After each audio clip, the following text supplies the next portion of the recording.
Jersey, you're fucking up. Oh, yeah. Hold on 1 second. I gotta change that. Sure, if our people have heard the whole intro, whatever. Here we are. Oh, I can't display them on the screen. Kick Rock's Clothing. Yep. They're out of Orlando, Florida. You're wearing a shirt. They have a storefront right now. Kick Rocks. That's Instagram.com/KIKROX clothing. From memory, you did that. Yep. MVPJerseyFraming.com. If you have anything of substance to you. MVPJerseyFraming.com is really easy. Okay, you're just gonna keep talking over me. Is that what you're gonna do? I thought you were pausing. Anything you want framed. I just got a cool thing when I came back from abroad. I guess I can say that now. Yeah. I came back Now from you abroad. can say abroad. I'm gonna. I didn't come from abroad. Well, you came from technically abroad? I did come from abroad. Abroad but or anyway, abroad? my mom doesn't listen to this, so I can heard get away with bra. that one, right? And then we got tattoos. You guys do tattoos? You got tattoo? Chanel has tattoos. I have tattoos, but it's some that you can't see. Okay, Tiger Claw tattoo. He would see them and he would make them better. He's up there in Mill Creek at. Yeah, I don't know the number off the top of my head, but they are in Mill Creek, and that is 3300 South, essentially, and 834 Look it up. South. God damn it, look it up. 834 East and 33rd South, Mill Creek. These Man, are that stuff is good. If these he's, are our if he's sponsors, that, right? Yeah. And this is our Snaggles. Our sponsors are going to drop us. Always introduces us Snaggles. So what are we drinking today? Outlaw Distillery. They are awesome. Yeah. It's bourbon, whiskey from Outlaw, and it is really smooth. And truth be told, we tried to get these sons of bitches on the podcast a couple of times. We're going to reach back out because maybe we got a hookup now. Utah Zone. Okay, so we're here with Linnea and Chanel. Chanel number 5. Number 5. I'm number 1, but yes. Are there 5 in your family? That'd be badass just wants to be if number there was. No, but I 1. played sports all through high school, and they always made me number 5. They thought they were funny. I would have done that too. I would have done the same thing. I would have owned that shit. She does. So for those of you listening live, I apologize. Hold on, Keith. I know. I'm sorry. For those that are listening live, I apologize. I forgot to set so you could hear us talking. And now what I'm going to do is I'm going to put Linnea and Chanel. How do you spell Chanel? CHANEL, just like the brand. Like it's on, like the bottle. It's You're on. supposed to have it spelled. That's Yep. right. Okay. Fair enough. All right. For those live. Okay. Sorry, Keith. I think it's go a trademark problem if you put Carry number on. 5 on it. Well, I'm actually doing Yeah, your that would job be because wrong. you're supposed to say, what do you do and all that stuff. I'm all over the place. All right, so you guys are. I need to be home. You I need to guys be in the See ya. woodshed. you guys help find birth families for children that are up for adoption. No, we actually work with the women who choose to place a child for adoption. Okay, so you're on the side of a pregnant person. I don't mean on the side. We're mostly on the side of after she places a child Okay. for adoption. Talk to. First of all, how'd you get into that? So I'm a birth mother of 31 years now, and I placed a child for adoption. Okay. 31 years. Okay. Yeah. And did you get into this 31 years ago? No, I got this in probably 9 years ago. Okay. And what help does that? Because you watch the movie She's Having a Baby, isn't that one? There's one. Yeah, that's one. Isn't she having a baby about adoption? I saw a movie about adoption. I can't remember the name of it. There's I'm several. drunk, so take all that with a grain of Well, salt. you got me drunk too. Okay, so good, I'm really good. struggling. That's what we do. But in the movies and in media, they always, the mom has the baby, and then all the struggles in for her, right? Well, But that's not the case. no. Because there's emotional, there's mental issues, or I don't want to say regrets, but it's your child, right? Yeah. There's something that came out of you that grew inside of you which guys will never understand. So I'm probably the wrong one to talk about this. So you guys go on and tell me what you do for the birth mother. So usually, sometimes, not all the time, but we do talk to expected mothers. That's Okay. what our advocacy is, and that's what my advocacy has been involved with the state of Utah, is to help these women understand what choices they have before they do any choice. Okay. I mean, whether it's abortion, choosing to place, or choosing to parent, because those are the only 3 choices she's stuck with, right? So if she gets past that first few months, she only has 2 choices left. And so my advocacy is to help these women understand what their rights are. Yes. What are their rights? What does that mean? What resources are there for her? So that's kind of what I try to do, is help them understand it. And usually I don't get in front of a lot of these women because they don't want you to talk to these women. Can I? No, hang on. Who's the they that doesn't want you to talk about? Agencies, lawyers, just about anybody, even adoptive couples. Not all the time want us to talk to these women. Can I just want, this is like basic It's stuff. very basic. I want to ask you. So you say we've said place. Mm-hmm. I know there's a lot of people out there that will say give up Yes. for adoption. Yes. What's the difference between give up or place? Do you say give up or do you say place? Because in my life, I've understood it as placed because it's the mom's choice. They're not just giving this child away because it's a PlayStation 4 you don't want anymore, so you're giving it up now. But you're placing it because the birth mother chooses somewhere, Right. and so you're placing that child. So that's talk to me about that a I little really bit. love that. That's a good question. There's two aspects to that. It started out of placing because it used to be back in the old days they would have a lot of children that were placed in orphanages because they just couldn't afford to have these children. So they would put them on a train and they would take these, they stop at the train stations and somebody would say, place them up because they couldn't see the smaller children. Yeah. So that's where give up or give place up for adoption or put them up for adoption. So that's where that terminology came. Antiquated. And then lexicon, then through the years, it's probably been the last 10, 12 years that it's changed of choosing to place for adoption. And the reason for that is if you think about it, that sounds like giving up just means you didn't give a shit, right? Right. Yeah. Which is not the truth at all. We do all the processes of having to make the uncomfortable and difficult bone-crushing decision to choose to place this child for adoption and painstakingly trying to find the best parents at a short period of time that we think is best for our child to raise our child.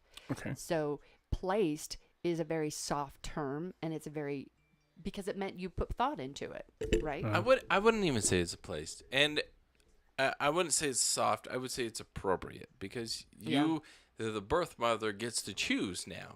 Almost. Yeah. I mean, there are circumstances in which the birth mother is like, no, I don't. They don't get to choose. They don't get to choose. But for the most part, the birth mother gets to choose. We'll get into this a little later. I'm sure as to why I'm so passionate about this. But anyway, I digress. I'm sorry. They get to place. They get to choose. Am I not mistaken there? Yes. If she chooses to place a child for adoption, she gets to go through the process of picking a family. It's kind of like. Oh no shit. Yes. Mm-hmm. It's you kind can of pick like the family. Oh yes. yeah, absolutely. Oh, that's badass, man. So it's kind of like speed dating. Yeah. Because you have a short period of time to deciding where she's at in her pregnancy. So I mean, for Chanel, it was, I think 2 weeks. I met them 8 weeks before I gave birth to my birth son. So, I met them for the first time. Did you have a bunch of people coming in and he had like his resume and shit and he's like, basically, so there's an adoption profile and I had my caseworker that was basically talking me through what parenting looked like versus what adoption looked like. So we'd sit, it was like a counseling session, we'd chit chat about different things. And he was like, well, if you want to look, there was a website so you could go through and then he would print off all these profiles and he'd be like, okay, what do you like about this? What do you not like about this? What do you like about them? And when I first met my couple, I saw their profile and they're hilarious. They're so funny. They're like, he is who I would want to marry because he's fucking hilarious. Okay. Like, he's outrageous. I'm like, but she seems to be the one that keeps him grounded. Yeah. And, like, makes sure shit gets done. Gotcha. And so, I'm like, I just absolutely adored them. I reached out and was like, hey, I want to meet with you guys. Like, I'm not planning on placing. I'm planning on parenting still. I just feel like I should meet you. Were you not, do you go like 10, are they having marital struggles or do they have older kids or do they move a lot? Like a military family, Yeah, things like that. everybody's different about, like, what they want. What they want. Okay, Mine, I wanted, when I looked through the pictures, I just wanted it to look like I wanted my kid to not be the guinea pig, which sounds super rude. What does that's that where mean? we're What at. does that mean? I didn't want to be the first one adopted. Okay, I so they wanted had them other to have adoptive other kids. I was the oldest. Okay. I was the guinea pig child. I wanted them to not be the guinea pig child. Okay. But I wanted, them to do things. I wanted to see that they traveled. I wanted to see that they got out of the house. They weren't just homebodies all the time. Okay. I grew up being able to go to Disneyland a couple times a year. So I wanted to make sure he got to go out of the house and go do things. Okay. And so, I mean, mine, I met them. I still wasn't sure I was going to place. I had a baby shower and got to the point where it was like 2 weeks before I gave birth. I showed up at their house and I was like, here's some cookies and I brought their older son a coloring book, and I brought out an outfit, and I said, and this is for your new baby. Okay, so all the stuff you got from the baby shower, did you bring that with you too? I did, I'd be so like, I did that later. I heard you got a high chair, motherfucker. You save me some money, right? I did. So after I told him, I was like, hey, would you mind if I come over in a few days? I'll bring, and I brought all the stuff from the baby shower because it was presents for the baby. So it went with the baby. And then I actually called my doctor and set up another ultrasound appointment so she could have her own ultrasound pictures. Put on the fridge like we do. At what point can you change your mind? Could you, so you're having a baby, so you're 8 weeks before, right? Yep. So I told them 2 weeks before. 2 That's weeks when before. I decided. So 2 weeks before when you decided, but 2 weeks and 2 days later, you could be like, I don't want to do this. So Yeah. at what point is the drop dead point? So up until you sign paperwork, correct me if I'm wrong. Up until you sign You your want me to rights, correct you? basically. No, not you. Oh, all right. Like- She's looking at me. Talking to Linnea. Yeah, okay. Linnea. I was up until you sign your rights away. You basically go through, you read the paperwork, they make sure you're not on medication and high and Is the baby Wild. alive at this point? The baby's Yes. out of you. Yep, You- so mine you was 2 cannot days sign- after he was born. Yeah, you cannot sign, any birth mother cannot sign over her rights until the child's first breath at 24 hours after its first breath. And then she can revoke her So you have a rights. time to think about it. Well, that's the least amount of time in this state. Okay. Some states have different, depending on what their laws are, they have different laws that determine whether you have to wait 3 to 6 weeks or a couple of weeks or a couple of days. It just depends. But the state of Utah is 24 hours from the child takes Now, the if- first breath. Now, if I'm not mistaken, Utah is one of the more, like, once the mother signs kind of final things, there's a birth father thing that's kind of thrown out there into the wind. Sometimes. But Utah is one of the more like, hey, we're going to place this baby for adoption. Deal with it kind of states, where other states are more they're more restrictive. Yes. Is that right? Yes, yes. There's a birth father registry that if they knew who the birth father was, they can they're look given for that. 48 hours, and 24 have, hours. They have something like that? very limited time. Yeah. And so if they do put themselves on that birth father registry, then the adoption can't through and he has the rights. But for the most part, he kind of terminates that rights. They try to get the social workers to make sure that he can, because he can sign his rights over at any point in time, whether the baby's given birth or not. Right. So that's kind of a given. But the birth mother cannot sign her rights until the 24 hours I after birth. I have two questions. The first one being, do you get to hold the baby? Is that bullshit? Because the movies always say, "Oh, I never got to touch my baby; they just took it away." Or do you actually hold the baby and look at it and all that stuff? Yeah, so different people's stories are different. Mine, I held him, and I actually had his adoptive mom cut the cord, and I wanted them to be the first ones to hold him, but I held him. I stayed 2 nights with him in the hospital, feeding him, cuddling with him, having just time with the two of us. And then before we checked out of the hospital, I signed all my paperwork and handed him to his parents. Okay. And my second question. I'm sorry. Go ahead. No, there's a misunderstanding with that. I think a lot of people think because you choose to place for adoption, they kind of like knock you out like in the movies, and they take the child you can't see, right? All Yeah. my information is based from the movies, so Right. so no. blame them because I know nothing Yeah. about and- this. Also, I was going to ask. So Chanel said she was able to like cuddle with him and be with him, and that. So from what most of us understand is once that baby bursts that canal, like you're whoop out of the chute, gone. He's whisked away like the president. No, and that's, you have that's a no touch. You can't see that baby. You can't touch that baby. You can't be with that baby at all. No, that's an old That's old bullshit. myth. It's bullshit. Okay. Literally, and it's cruel actually.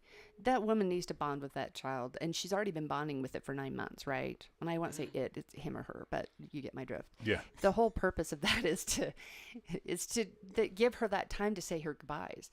She does not have to sign over her rights. She has up to 6 months to sign over her rights. That's what people don't understand. So she doesn't have to do it right away.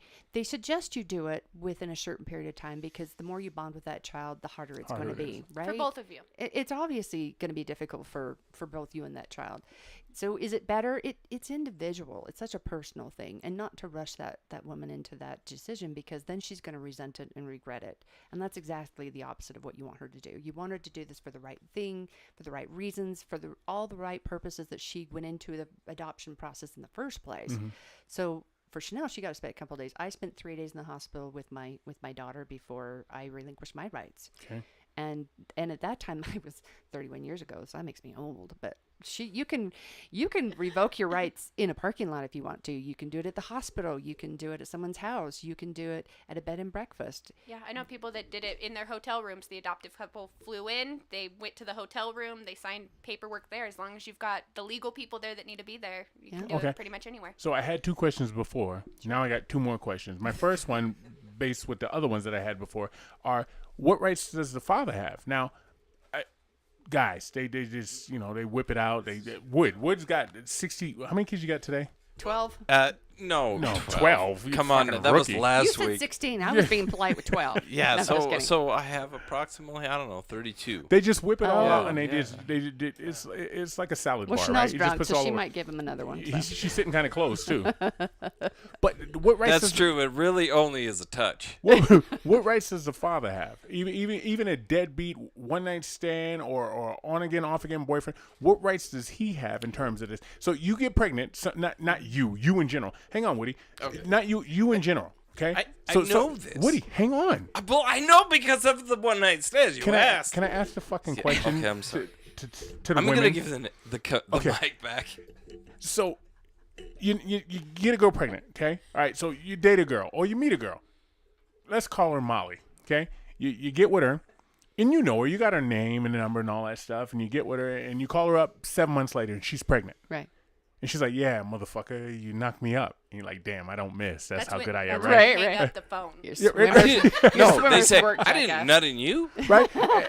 But he's like, oh, shit, she's pregnant. So he disconnects himself for 2 months to figure out what he was going to do. He gets his shit together. He gets a better job. He's working, the counter now, and he's not working fries or whatever. But he wants to keep this kid, right? So he takes that 2 months off, and he calls Molly back, and he's like, yo, I want this baby, right? We're going to do it. We can co-parent and all that stuff. She's like, no, I'm giving up for adoption. What rights does he have at that point if he wants to raise that baby? If she signs over her rights and he does not, he has the right to the child. Okay, so when But people... he has to be on the birth father registry and have legal counsel himself. What do you mean the birth father registry? That's up to her to put it on, because only she knows, right? Well, she doesn't have to. She doesn't have to put him on. She doesn't have to put it on. He has to put himself on. He has to do it He has himself. to do it himself. So does he have to prove that he's the father of that child? yes. Yep, he's got to do paternity tests, all those kind of things. If you give birth to the baby, it's yours. Uh-huh. If you don't give birth to the baby and you're like, hey, that's my baby, then they want proof before they just, okay, here you go. You have this one now. So what I'm hearing in my diminutive mind, fathers have less rights. Depending on the state. Depending on the state. Okay, Depending this on the state. state. Let's talk about this So state. Utah Yes. State, they do have rights, but he has to go through the same hoops as what the woman has to go through. She's going through all these hoops and hooplas to try to figure out what adopted parents she has. Does she want to place? Does she want to choose to parent this child in any way, shape, or form? What resources are available to her? Okay.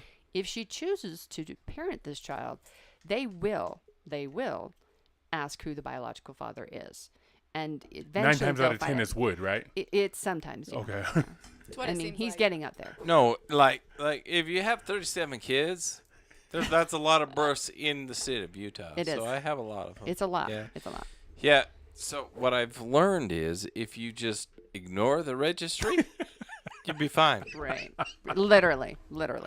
And I think that's what makes Utah state laws a little bit more eased for a lot of these women because, for instance, my birth father was a drunk and an addict. So, and it was a date rape. Like, I want this guy to have anything to do with this child.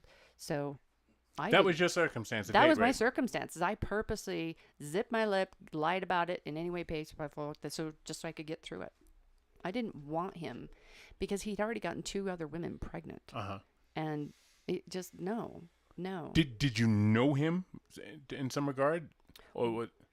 Well, I knew him for one night drinking. That was the first night you met him. It was the second night. I knew who he was, but I didn't know him personally other than that personal 5 seconds that it took to get pregnant. That's horrible, and I'm not gonna make light of that. Do you have brothers and uncles? I mean, how was this handled on your end? Brothers and uncles. Yeah, because that's how my family does things. Okay. Um, we send meat over there. Well, at that time, unfortunately, that was the mentality of what did you do to encourage it? What? Yes. Oh, yeah. Oh, that's the whole. What were you wearing?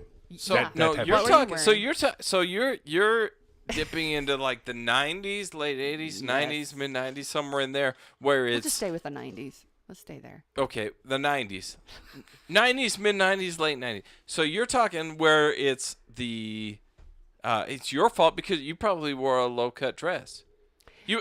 Sorry, It was a winter low time, cut top with a high cut dress. Is that No, right? It was wintertime. So- I was fully Fully clothed. No, We you were just weren't. drunk and You were stupid. provocative enough that he was like, I Right. can't help Oh, myself. well, thank you so much. Here. That's how I'll take that that's as a how compliment. society talks. Right. It does, yeah, Like yeah. like that's you- where we're at. You could not wear makeup and somehow you enticed the man. Did you even to call do the it. cops? No, because then I'd have to prove. And it was his word against my word. And at Okay. that time, your word didn't mean much. Okay. And I didn't. That would mean that again, I would have to prove that it was his baby. He'd have to do the the biological test, the Uh-huh. DNA, and I didn't want to have to go through that. Oh, yeah. I mean, why would I want to torture myself and being humiliated in court, and then everybody throw me under the bus, and then I've got this baby, and I have to parent until someone decides that he's in the wrong, Dang. and that he did or did not rape me, and then have to prove that he was or was not drunk. What happened to him? He's dead now. Oh, you Italian? Did you get him? No. Oh no, well, we're being recorded. No, Hang but on. I think it's- no. I think it's I karma. asked you the wrong time. We'll talk about that off air. He overdosed. Yeah, right. He never got over the drugs, and Oh, he oh, overdosed. By overdose, you mean like a vial full of air in his veins or something? Yes. Right. Yes, Maybe yes. some pine I sol in paid. his neck. I paid. Chanel's getting crazy over here. She Chanel's wants to like, fight "Shut up." somebody. How long ago did that happen? I want to say it's been about 4 or 5 years ago. That was a weird way to find out too. I found out by googling him. Mm-hmm. And I was like, oh, there's his obituary. Oh, Can I that's ask you how you felt about that? oddly, Nothing? Oddly emotional. Really? It was really relief and emotional at the same time. It was a real conflicted emotion. I was really surprised. Did he go on to have a traditional family and live and work and all that shit? No. Come to find out, he didn't have anything to do with the other two mothers and the other two children. He lived with his mom and dad. He got divorced and didn't have any children and lived with his mom and dad. Well, he And- had several children. Well, he had 3, but he didn't have anything to do with them. So he was a legit piece of shit, He is what he was- was. I mean, like, he if you was. look up piece of shit, it's this motherfucker. Absolutely.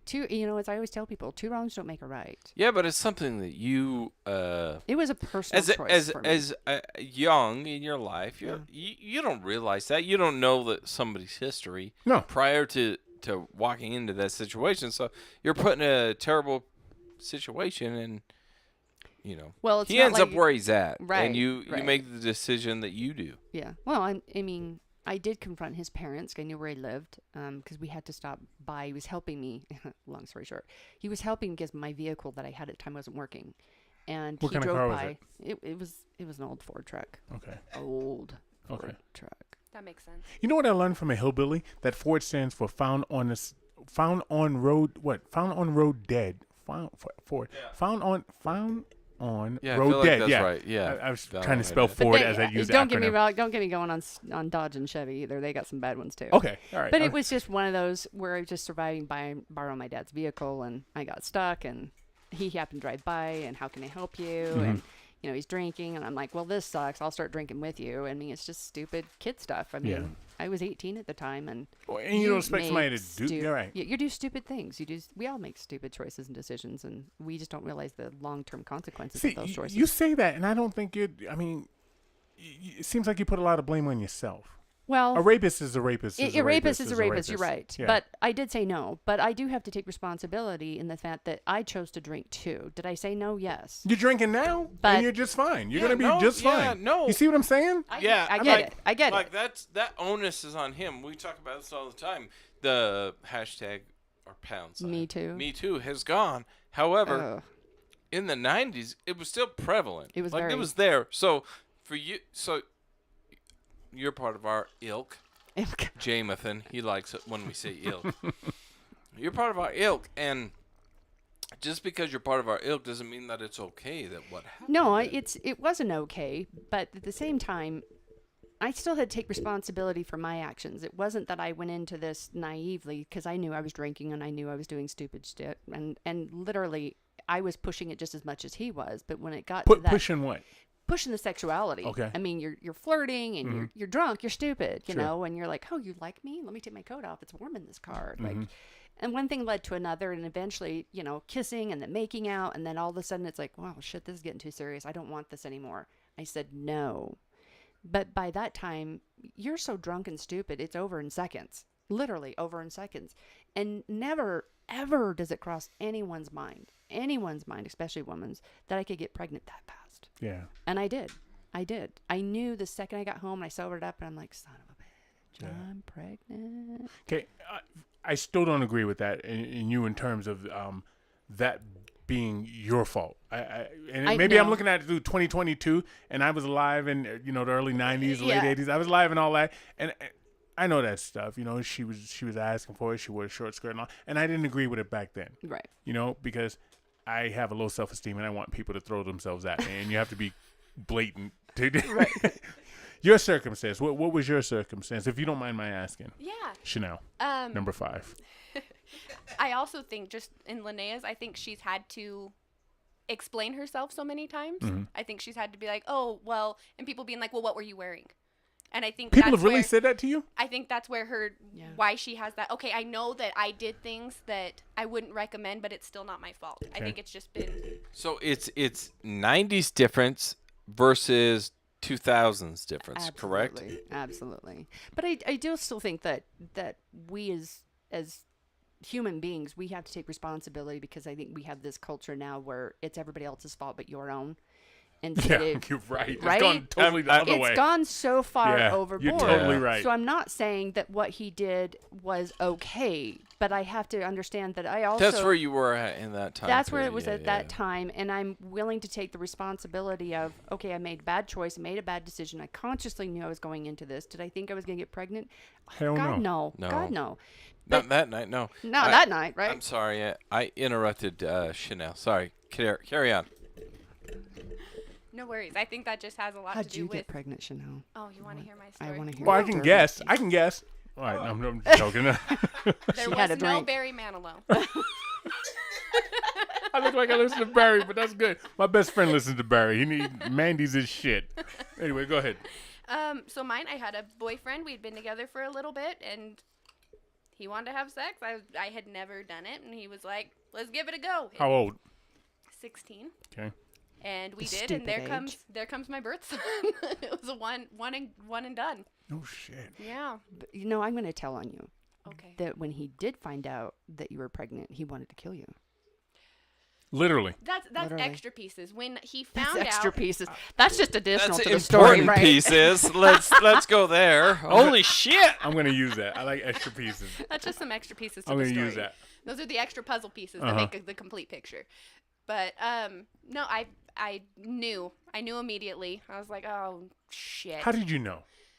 A woman just knows. Okay. No, Keith. I can't. I can't. What is it? Is it glow? You get like flowers in your head, or you Oh, that's your so nipples start positive. Flowers tingling? comes out your twat, and you just kind of go, ta-da! Really? Were you really going there? You 'Cause act that's like where I'm it's gonna this go. beautiful, positive thing. It was not. I was 16. Okay, all right. Like, he got done, and I laid there, and I was like, Your lips started burning, huh? You're like, oh shit. Yeah, because he went, and she went, "You done?" Yeah, that's where we're at here with this one. Okay. That was yeah, quick. it was just like, oh shit. Yeah. Something Not happened. right. Something didn't happen that I didn't All expect. right, so I'm gonna have this question for both of you guys. I'm gonna start with you, Chanel. So when you tell your parents that happened, what do they say? Are they on board for the baby? Oh, you got a look on your face. That's the holy shit Are they look. on board for the baby, or they're like, what are you gonna do? Or you moving out, or you marrying him, or whatever? So, being 16, Mm-hmm. I had already come up with plans of like, okay, I'm high enough on my credits. I'll be able to graduate early. Like, I came up with a whole game plan to be done with school. Because that's the game plan when you get pregnant. Is Well, my GPA is, okay? shit, well, now what? I was good in school. I got laid. That doesn't mean I didn't have great grades. Okay. So, There's a career job right there. right.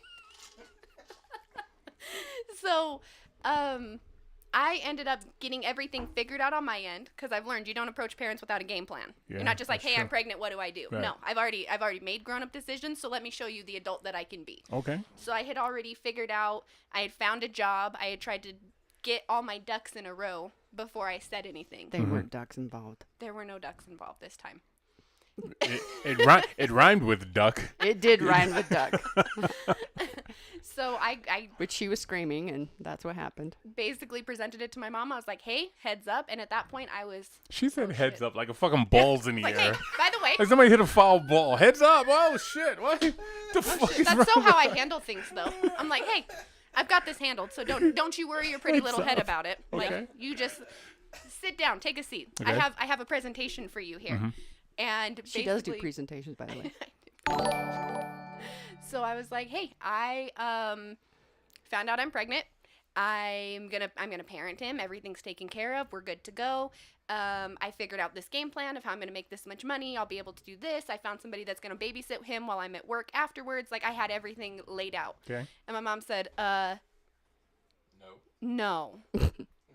And my stepdad walked in, and my mom told my stepdad, and he's like, oh, so where are you gonna live? I was like, Oh, shit. They were booting you?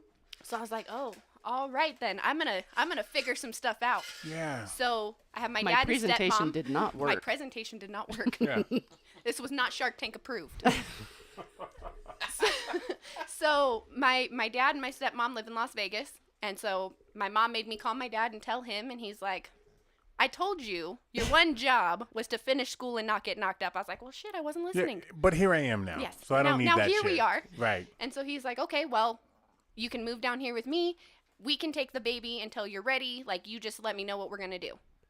The other side was like, no, you ain't keeping this baby. Figure it out. All right. So you had opposite ends of the spectrum. So it ended up being, okay, what am I going to do? What's going to be best for this baby? Which up until 2 weeks before he was born, I planned on parenting him. How long ago was this? He just turned 12 this last week. 12. So 12 years ago. Yep. So you still in his life? Oh, yeah, absolutely. We have He a spent super the open weekend adoption. with her. He did. I picked him up yesterday. He stayed we spent all day together. He stayed the night. We had an adventure. What does he call you? Mommy Chanel. Sometimes now it's just Chanel. Sometimes he slips and calls me mom. It's an adventure. We just see what happens. Okay. Well, because I would imagine that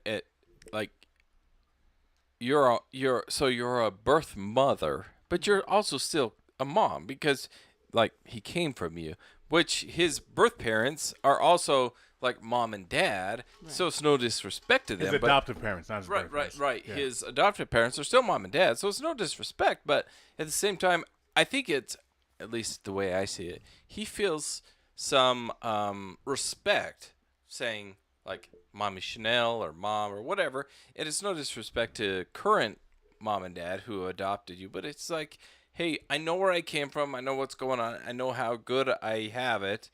And thank you for giving me such an opportunity. Would it be something like that?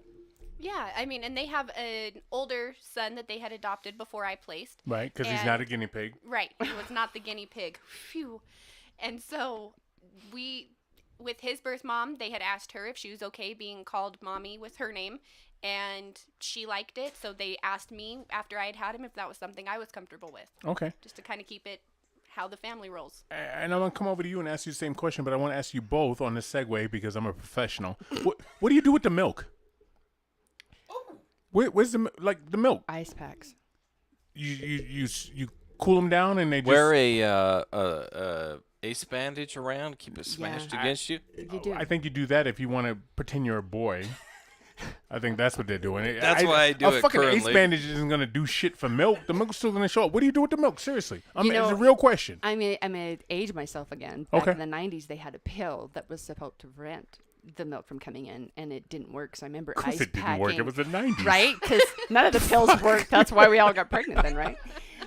But no, it was a pill, but it was ice packs, and it was just, oh God, it was painful. Painful. It was so painful. I It was with so somebody painful. yesterday that she's like, "Oh shit, I forgot to pump," and her nipples are just swelling up, and I'm like, "Mama," she's like, "Stop it!" I'm like, "Mama," fucking nipples are leaking and shit. So how do you mitigate the milk? Seriously, So I did not have the pill, obviously. because you it didn't. didn't That's work. how- That that's was how the we got 90s. babies. So that's why you Yeah. got pregnant. So they had said that makes it so that later when you have babies, you potentially can't get milk again. Okay. With the pill. So, I was told some witchcrafty shit, and my nurse said to put cabbage leaves on with a tight bra. Stop talking to me like that. Legit. Did you really No, fucking I just really say that did. to me? No, really. I so did, and it worked. It worked. I had milk for like 2 days. It worked. And that was it. I know that's some old wives witchcrafty shit. It is witchcrafty I shit, would but pay- it works. I would pay to see somebody doing that. What, have you seen that How before? much?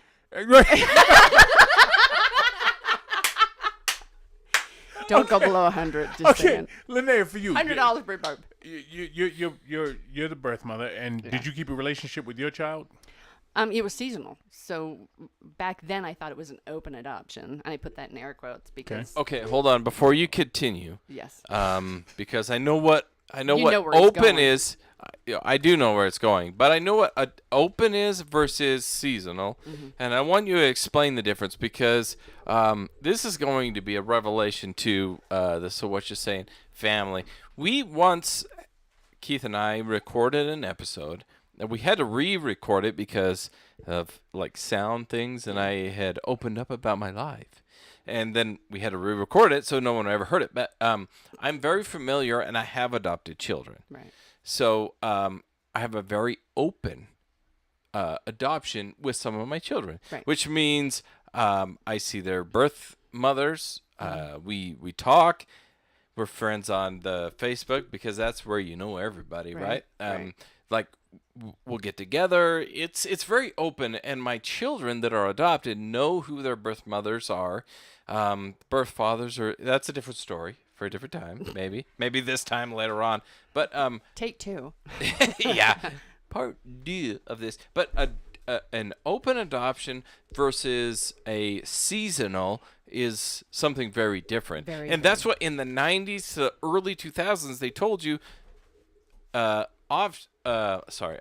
Open versus seasonal. That's what they would tell you in the beginning because you thought it was open, but it's actually seasonal. Right. Because it's Christmas, Mother's Day, birthday, essentially. If that, yeah. Okay. If that. So I've gone through open adoption where it's like any day of the week. Yeah. Like, oh, my children. You're so texting and yeah, saying, so I hey, have- your so kid I have- is yeah, so being I an have ass today, and children. It's your kid today. Yeah, I have children that are adopted, and they run into their biological siblings Right. at the Little Caesars. They're like, "Oh, hey, what's up? How are you?" And they know each other. That's open. It's like, yeah, Yeah, that's very, open. very open. But seasonal is totally different. So, will you go into that just a little Yeah. bit before you go into your story of seasonal? No, I love that.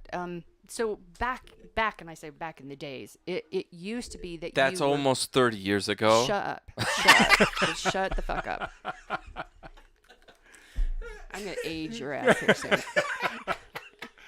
No, it was meant to be. I mean, a lot of women, if people don't understand, it used to be the old days where you were sent off to a home and it was a pregnancy home. And they still kind of have those actually back east in some places throughout the United States. But you would, So I'm from the Northeast, and you went down south for a while, and right, then you came back, right? You So were a nanny Yeah, for right. 9 months and You- then you came back. you were a little chubby when you left, and when you came back, you were just rejuvenated, right? Exactly. And it was meant to not talk about it, discuss it. So that was absolutely closed, and then you were told to just move on and don't talk about it and discuss it. And it was this Right. dirty little secret.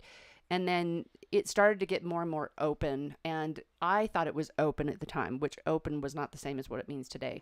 But it just meant that I could send cards around her birthday or around Christmas time, and I would send a gift, and they would send me one. And it was what they call in Utah right now, and they do have different agreements in different states, is good faith agreement. So it just meant that you both agreed that you would stay in contact for the birthdays or the holidays or whatever that may be. Right, which is seasonal, which is Very not open, seasonal, no. and not at all, because I have a very dear friend of mine, and she's the one that introduced me to adoption. This was in high school, and she said it was open. Yeah. And then said, but when after a couple of years, I can't remember what it was, then it was done. Yeah. Like no communication. I said, well, that's not open. Yeah. That's like Seasonal. you get to see that child when it has a birthday or you have a Mother's Day, but that's not open. Yeah. And now you give a term to it, which I didn't know then because I was, in the 90s, back in the day. I that's I hate you. that's I hate you right now. seasonal. I want to interject something right now because we've never had a mask off like this. Again, like I said, it's serious and it's life and death. We're gonna say dumb shit because that's what we do. But friends and family are reaching out to me right now, and I got a guy named Chap. He says, I think what she is maybe trying to say is she put herself in a bad situation. Not that rape or his actions are her fault. We're responsible for putting ourselves in bad or in shady situations, is what he said about you in terms of. He's absolutely right. He's absolutely right.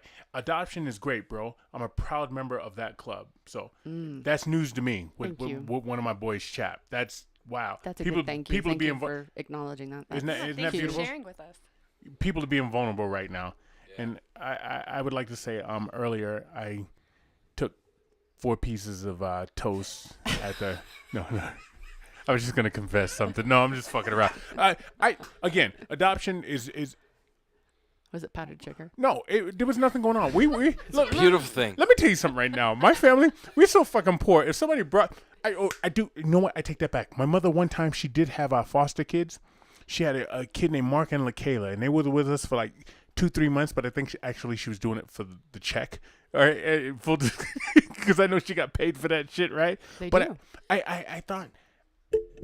Me and my sister, we talk about this. Me and my younger sister, like what happened to them? I got 2 sisters. I got a younger sister and I got an older sister, but I'm the oldest. I just was a little confused. Right? Older, younger. And I just sister. wonder what How'd that happened to them. Like that was. I just wonder what happened to them. It's just it's so weird because we're all connected. Yeah. If you do it biblical, you do Adam and Eve. If you do the alien stuff, we're all from the same planet. Whatever the case, but we're all connected some way. Absolutely. You know what I mean? Yeah. But the problem with humans is we judge each other so fucking So much. much. Man. It's crazy. So much. So I mean, I joked earlier, right? And you got this wall of pictures that the people won't see, right? But there's one glow spot up there, and there's Wood in his family, right? Yeah. You know what I mean? But It was the shiny ball. It was the that was coming through. that's what it was. But we use ways to separate ourselves. So Yeah. here, so you three, white Americans, right? All right, but you gave a baby up for adoption, and you did this, and then you did that. But Right. you're all the same, right? Only problem I have with adoption, and look me straight in the eyes, ladies, and Woody. Only problem I have with adoption is this. All right, I'll see a family, and I want to know what you guys think about this. Shoot. I'll see a family. There'll be a white family, and they'll have a black baby, and that motherfucker will be as ashy as they come, and his hair will be all fucked up, and I'll pull him That's because aside. they don't know what to do. What? I'll come up to him, Linnea. Stay with me. I'll walk up to him in the supermarket and I'll be like, yo, you realize you got to put fucking lotion on this motherfucker because look at him. He looks like he's been kicking flour. All right, and his hair is just all fucked up. Let me give you a list of barbershops, and some of them look at me like, what the fuck are you talking about? He's fine. And some of them like, oh God, thank you, because I didn't know what the fuck to do with that shit. You know what I mean? Right? From what I We understand, live in Utah. How do you not know that lotion's a thing? it's easier. And correct me if I'm wrong. And I don't know if this is overseas. I don't know if they're getting African babies or some shit, right? But it's easier to adopt people of a different race. If you're white, you can adopt, like a Russian baby or a Japanese baby or African baby. It's easier to do that. Am I right? I got a thing to say about this. So there was a company back in the early 2000s that would go to Micronesia and Where's that? Guam, like over in like by Japan and Pacquiao. Hawaii. Manny Pacquiao. Yeah, Mini Pacquiao. Okay. And they would take children from over there, Micronesia, and take them, say, we're going to adopt them out to a family in the Americas, and they can raise them, but then you'll have that kid when they get older. And so then, but then the parents here in the Americas would take the baby, and they would say, oh, this is going to be your baby for all time and eternity because of religion, and adopt them out. So then when the children got of age, they thought that, well, this is their family. Well, then the family from Micronesia or wherever it was, is it Micronesia? Am I right? No. Damn it. Correct Where? me. It's somewhere I'm close. just gonna let you dig yourself a hole. Anyway, somewhere close to there, whatever. And then they would come and say, hey, where's our kid? And the families were like, well, it's our kid. Well, it's our kid. And there was this battle. That organization has been since shut down. Yes. So it's the Because Marshallese Island. Marshallese, yes. Oh, that's Sorry. off the coast of Africa. Marshall Islands. Yeah. So So they would take them from there and do Right. just what So the that's story is right. The location is wrong. right. So that's a whole nother story, and that's episode 3. I like that. I like that. That's the black market of adoption, and there's a lot of good and there's a lot of bad with that, and that's the scary part about adoption is some people make it really, really ugly, and then some people just make it absolutely beautiful, and it depends on who you talk to. So that stuff does happen, unfortunately, and they're told, and they're extorting emotional people that are just trying to make a survival. Okay. That does happen. And as far as your question goes back to, Yes. you can adopt any child you want. No, that's not actually always true. No, I didn't say you can adopt any child you want. I said it's easier to adopt people like a black No. kid from fucking Congo. You know, that, So, but God truth damn it, be- Wood. Why do No, you keep showing up? Because this is passionate This to is- me, this and is- this is something that I know. There was a time, and maybe it still exists. There was a time where you could adopt an African American child cheaper than you could adopt a white American child. Chanel That shaking was her a head yes. huge- Yes, So it's that- absolutely a thing. So, so- it's total yeah, bullshit. it is. A child is a child is a child. Okay. But yet, because we say they're black, they're cheaper. Like, you want to go back to the 1920s, 30s, 60s, hell, for whatever.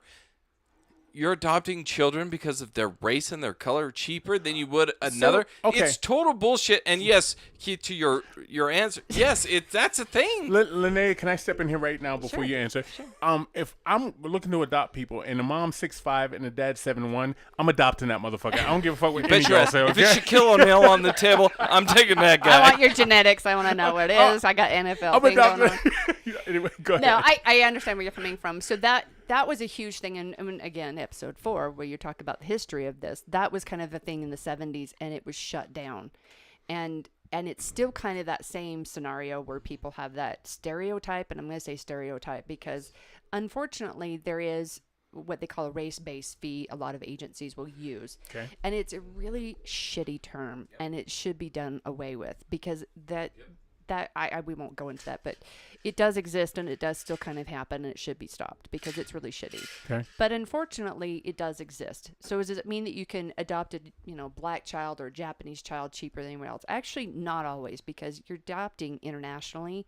So you've got a whole different ball game of how those fees and how that adoption happens, because you have to pay for those international fees. You have to go, you have to get an attorney in both, Yeah. different countries. So it's a whole different process. But there's that stereotype that I grew up with, which we didn't get into, but that's probably episode 5. So just have to, You're pretty linear. I like you're that. welcome. Somebody who's drinking. where were we talking about, the black market of adoption? And that's a whole nother ball game that people don't realize. My mom opened up that door not knowing by telling everybody. And then I ended up with all these phone calls and well, they didn't have text messages. I'm dating myself here. Of profiles that come in the mail. Sent you actual letters. Shut up, what I hate you right now. But they did. They sent me letters. They sent me. They sent me profiles in the mail, and have you ever seen it in corporations? Where they have those great big, bins, and they would just be full of. I had They profiles. bring the binder full, like the 3-ring Literally. binder. And it's like, It was here you go. huge, but I didn't go through an agency. I did an independent adoption, so which is easier nowadays. It is now. Than an agency. it used to be, yeah. Well, yeah. No, it currently still is. So really, you just need an attorney. There's more- who there's no are private assholes inter- and charge you more a lot of fees. Well, they do. Except for your nonprofit, which is what? Life after placement. LifeEffortPlacement.com. .org. .org. Read it, dude. Read Okay. it. No, just I'm the worst. I hear what you're saying. Didn't have I that still one didn't. memorized. I still didn't get to answer my question. I've been drinking a lot. Should I be walking up to white people at the supermarket with black babies, telling them to put lotion and hair grease in their hair? Honestly, I Honestly, think, yeah, yes. absolutely. They need Do to that. know the education. Yeah. And Yep. and it's really been pushed more so than I've ever seen it in probably the past 10 years, where it's not done in a derogatory way. They No. really want to adopt. I'm trying And- I'm trying to help them out. But Yeah. a lot of women, believe it or not, a lot of these children are biracial children, Mm-hmm. and you don't know because they're walking in the store and you're like, that kid looked milk chocolate. Yeah. Well, you know, it's that should go away. But do I think that the parents should be educated if they choose to adopt a child that's from a different race? They need to understand that culture. All I'm gonna say, They need to if bring I that was culture a into their adopt a family. kid from the fucking Netherlands, right, and I put Murray's grease in his hair, there's gonna be a fucking problem. There's gonna be a right? huge problem. Huge problem. His hair's gonna be all fucked up, Yeah. right? There's things I can't do to him that I would do to my own. And so when I see that kid out there and he looks like, I don't know, he's got snow on his fucking and knuckles and shit, right? Yeah. You have to lotion him up. Well, Slather him in lotion. it's almost it's humiliating for them because they went it for the right reasons, but they're terrified of asking those questions. Well, you're also in Utah. And so you're in how many Utah, people do right? they have that they feel confident in asking? I got a buddy who adopted a black kid, right? And I don't know if it was the cheaper rate or whatever he did, right? But he adopted one. But he comes to me, he goes, "Where do I go to get his haircut?" And I gave him like 5 places to go and get his haircut. Kudos to him. There's some that take him to fucking Supercuts, and you walk into Supercuts, it's like, oh shit, I should have paid attention that day. I took Afro Day off, right? We've got So actually come up with a fucked up haircut. I've mentioned it multiple times on this that I have a close friend of mine who has adopted a black boy and girl, and he's reached out. Can you say black boy? I mean, when you said that, it kind of hit me kind of hard. Do you want me to say No, African American boy? because I'm gonna watch Emancipation today, and I know what they're gonna say to him after y'all leave him watching Emancipation. Okay, you said okay. black boy. I was like, oh fuck, I gotta punch wood in his face now. So, no, I'm just fucking. No, with you. no, Go ahead. yeah, you know what I'm talking about. So he reached out to like many people over social media, like, hey, What do I do? I don't know what to do with my. The boy, not so much, but the girl, he's like, I don't know what to do with her hair. Right. He's like, I'm causing problems. She's screaming at me. And he reached out, and many people were like, oh, hey, take him here, take him there. Yes. You got to do this. You got to have that product. So, it's the adoption aside. I think you have to be aware of, and so for those of you that don't know, and which is everybody in SoWhutChuSayin Landia, I have Japanese children. Mm-hmm. Their teeth are very soft. I don't know if you guys know this. What did you just say? Japanese people have very soft enamel. Genetics. Okay?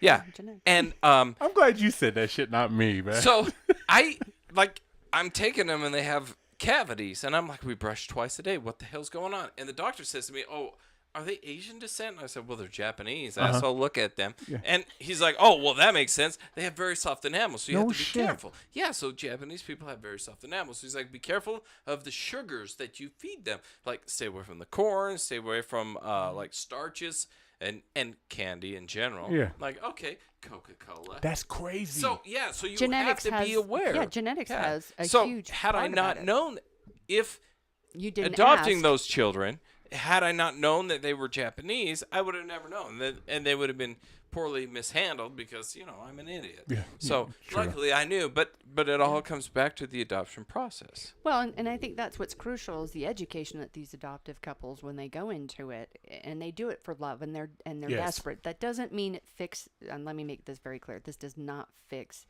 their infertility problems. That's the biggest misconception. If you adopt, that's going to fix your infertility problems, and that's a whole other episode by itself. So Are some we people. on 6 or 7 That's yet? 7. This is 7. Thank you. Some Thank you people for- have the mindset. I was losing track. Is we fuck, we can't get pregnant. We adopt a kid, now we can get pregnant. Yes. That 'Cause really the does stress happen. No is off. shit. Yeah, Because then the stress is off. That for the record, that happens a lot. It Do you does. have a percentage statistic on that? I do, but we're not going to go there. That is does high. happen. Yeah. It does happen because you put so much pressure on yourselves. You're going through the whole process. You want these kids, and it's just they tell them, well, just adopt a baby and that'll be okay. Well, what they don't understand is then when they do have their own biological children and they don't get the education about adoption and about birth mothers and about these children, they kind of toss that kid to the side. And even though they don't admit to it, they actually do it. I mean, there's some behaviors that we do we don't realize, like if you think, I'm never going to turn to my mother, and then 20 years later you're like, oh shit, I just said what my mother said. All I'm the turning to time. my-" I say right? my dad shit all the I've time. just become my mom. Right? Yeah. So it happens. And it's just, I think it's all about education. How do you get that education out? How do you talk about that education in a positive way?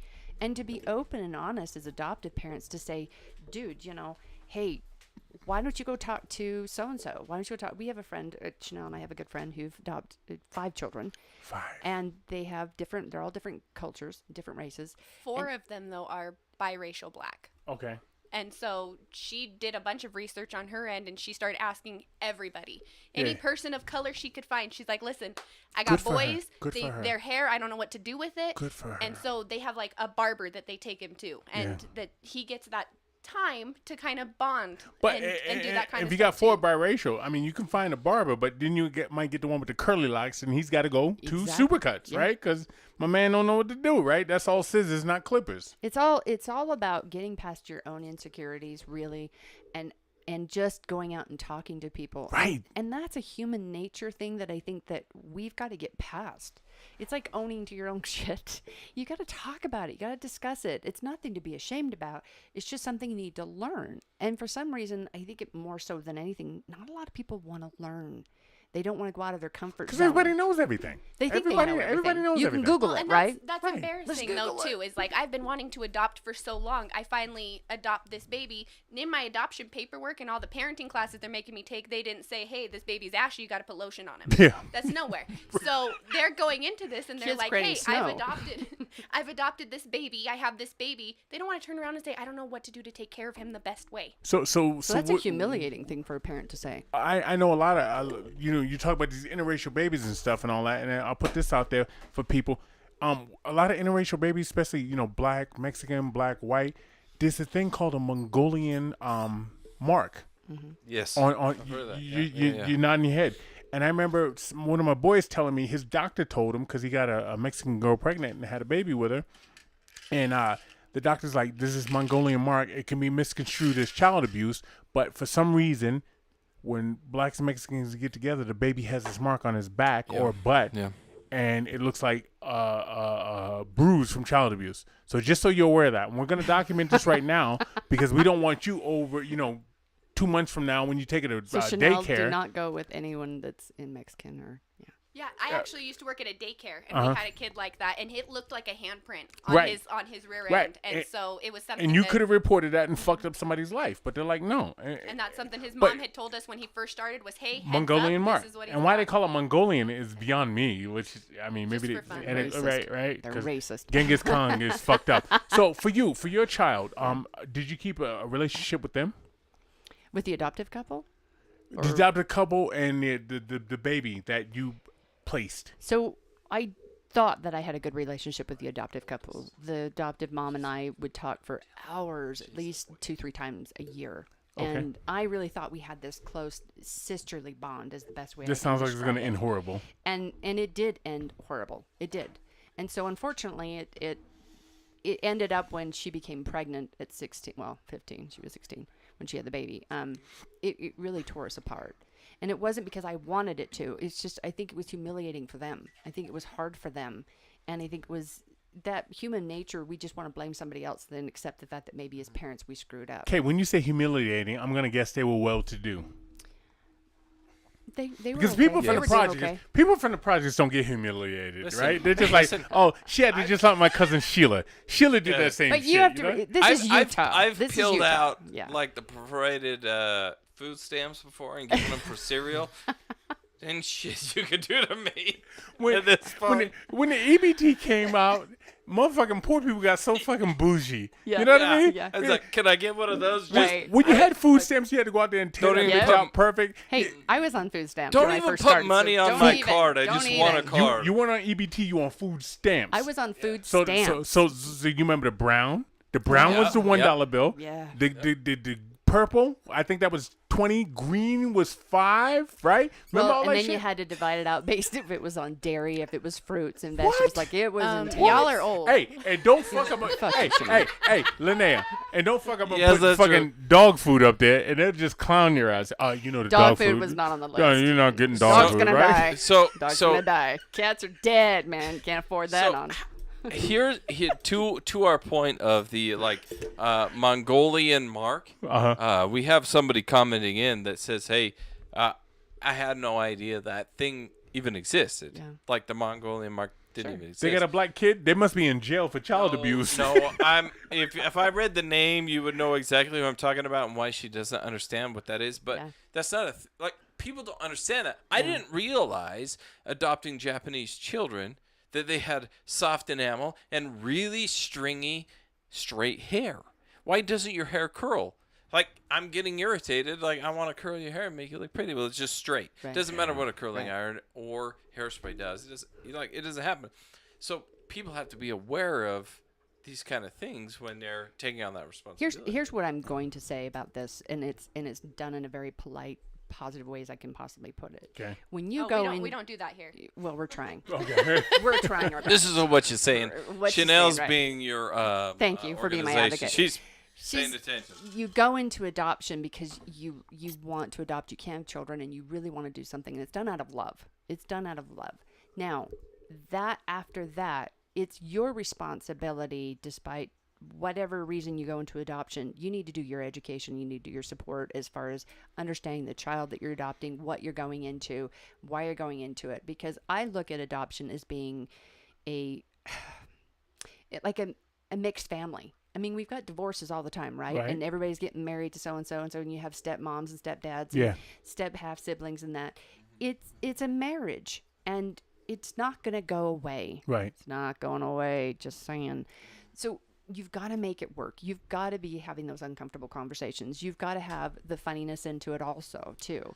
You've got to. Yeah. You have So to. so you mentioned like step parenting and adoption or birth parenting and all of that. So there are children out there that are stepchildren that biological of their parents, but then they're step of somebody else and Right. are very productive, live fulfilling lives, very happy. Yeah. Like just because you're a step or adopted or biological, it doesn't really matter. It's all about the circumstances on which you're raised in that moment. So if your biological parents are shitty, guess what? You're probably going to be a shitty person.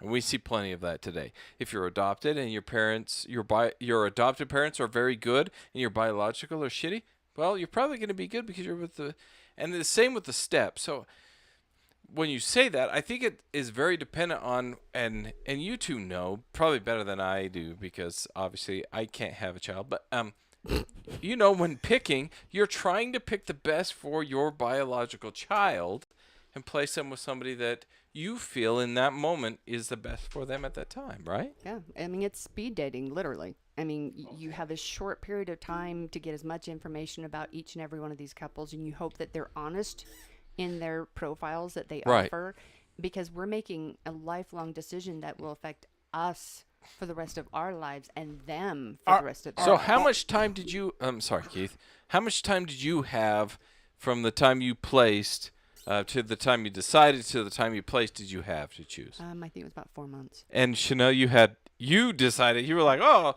tomorrow afternoon. Chanel was on the Yeah, fucking. she was like, I don't give a shit. Speed dating. Let's go, bitches. She was on the 2-minute drill like John Elway. She was. Okay. Listen, I had a plan A. I did the presentation. It didn't pan out. So now we're, oh shit, what's next? Is what happened. But no, I saw their profile. I loved them. I met them in real life and was like, I absolutely adore these humans. Like, they are my kind of people. And, like, I think there was a point I even said, I'm like, can you just adopt me? Is that okay? Yeah. Because I was 16. I'm like, you can just Yeah, take me. you still Like, you that's got 2 fine. years left on the grade, right? Like, and then we have, like, a grandbaby you can hang out with. Like, then we all win.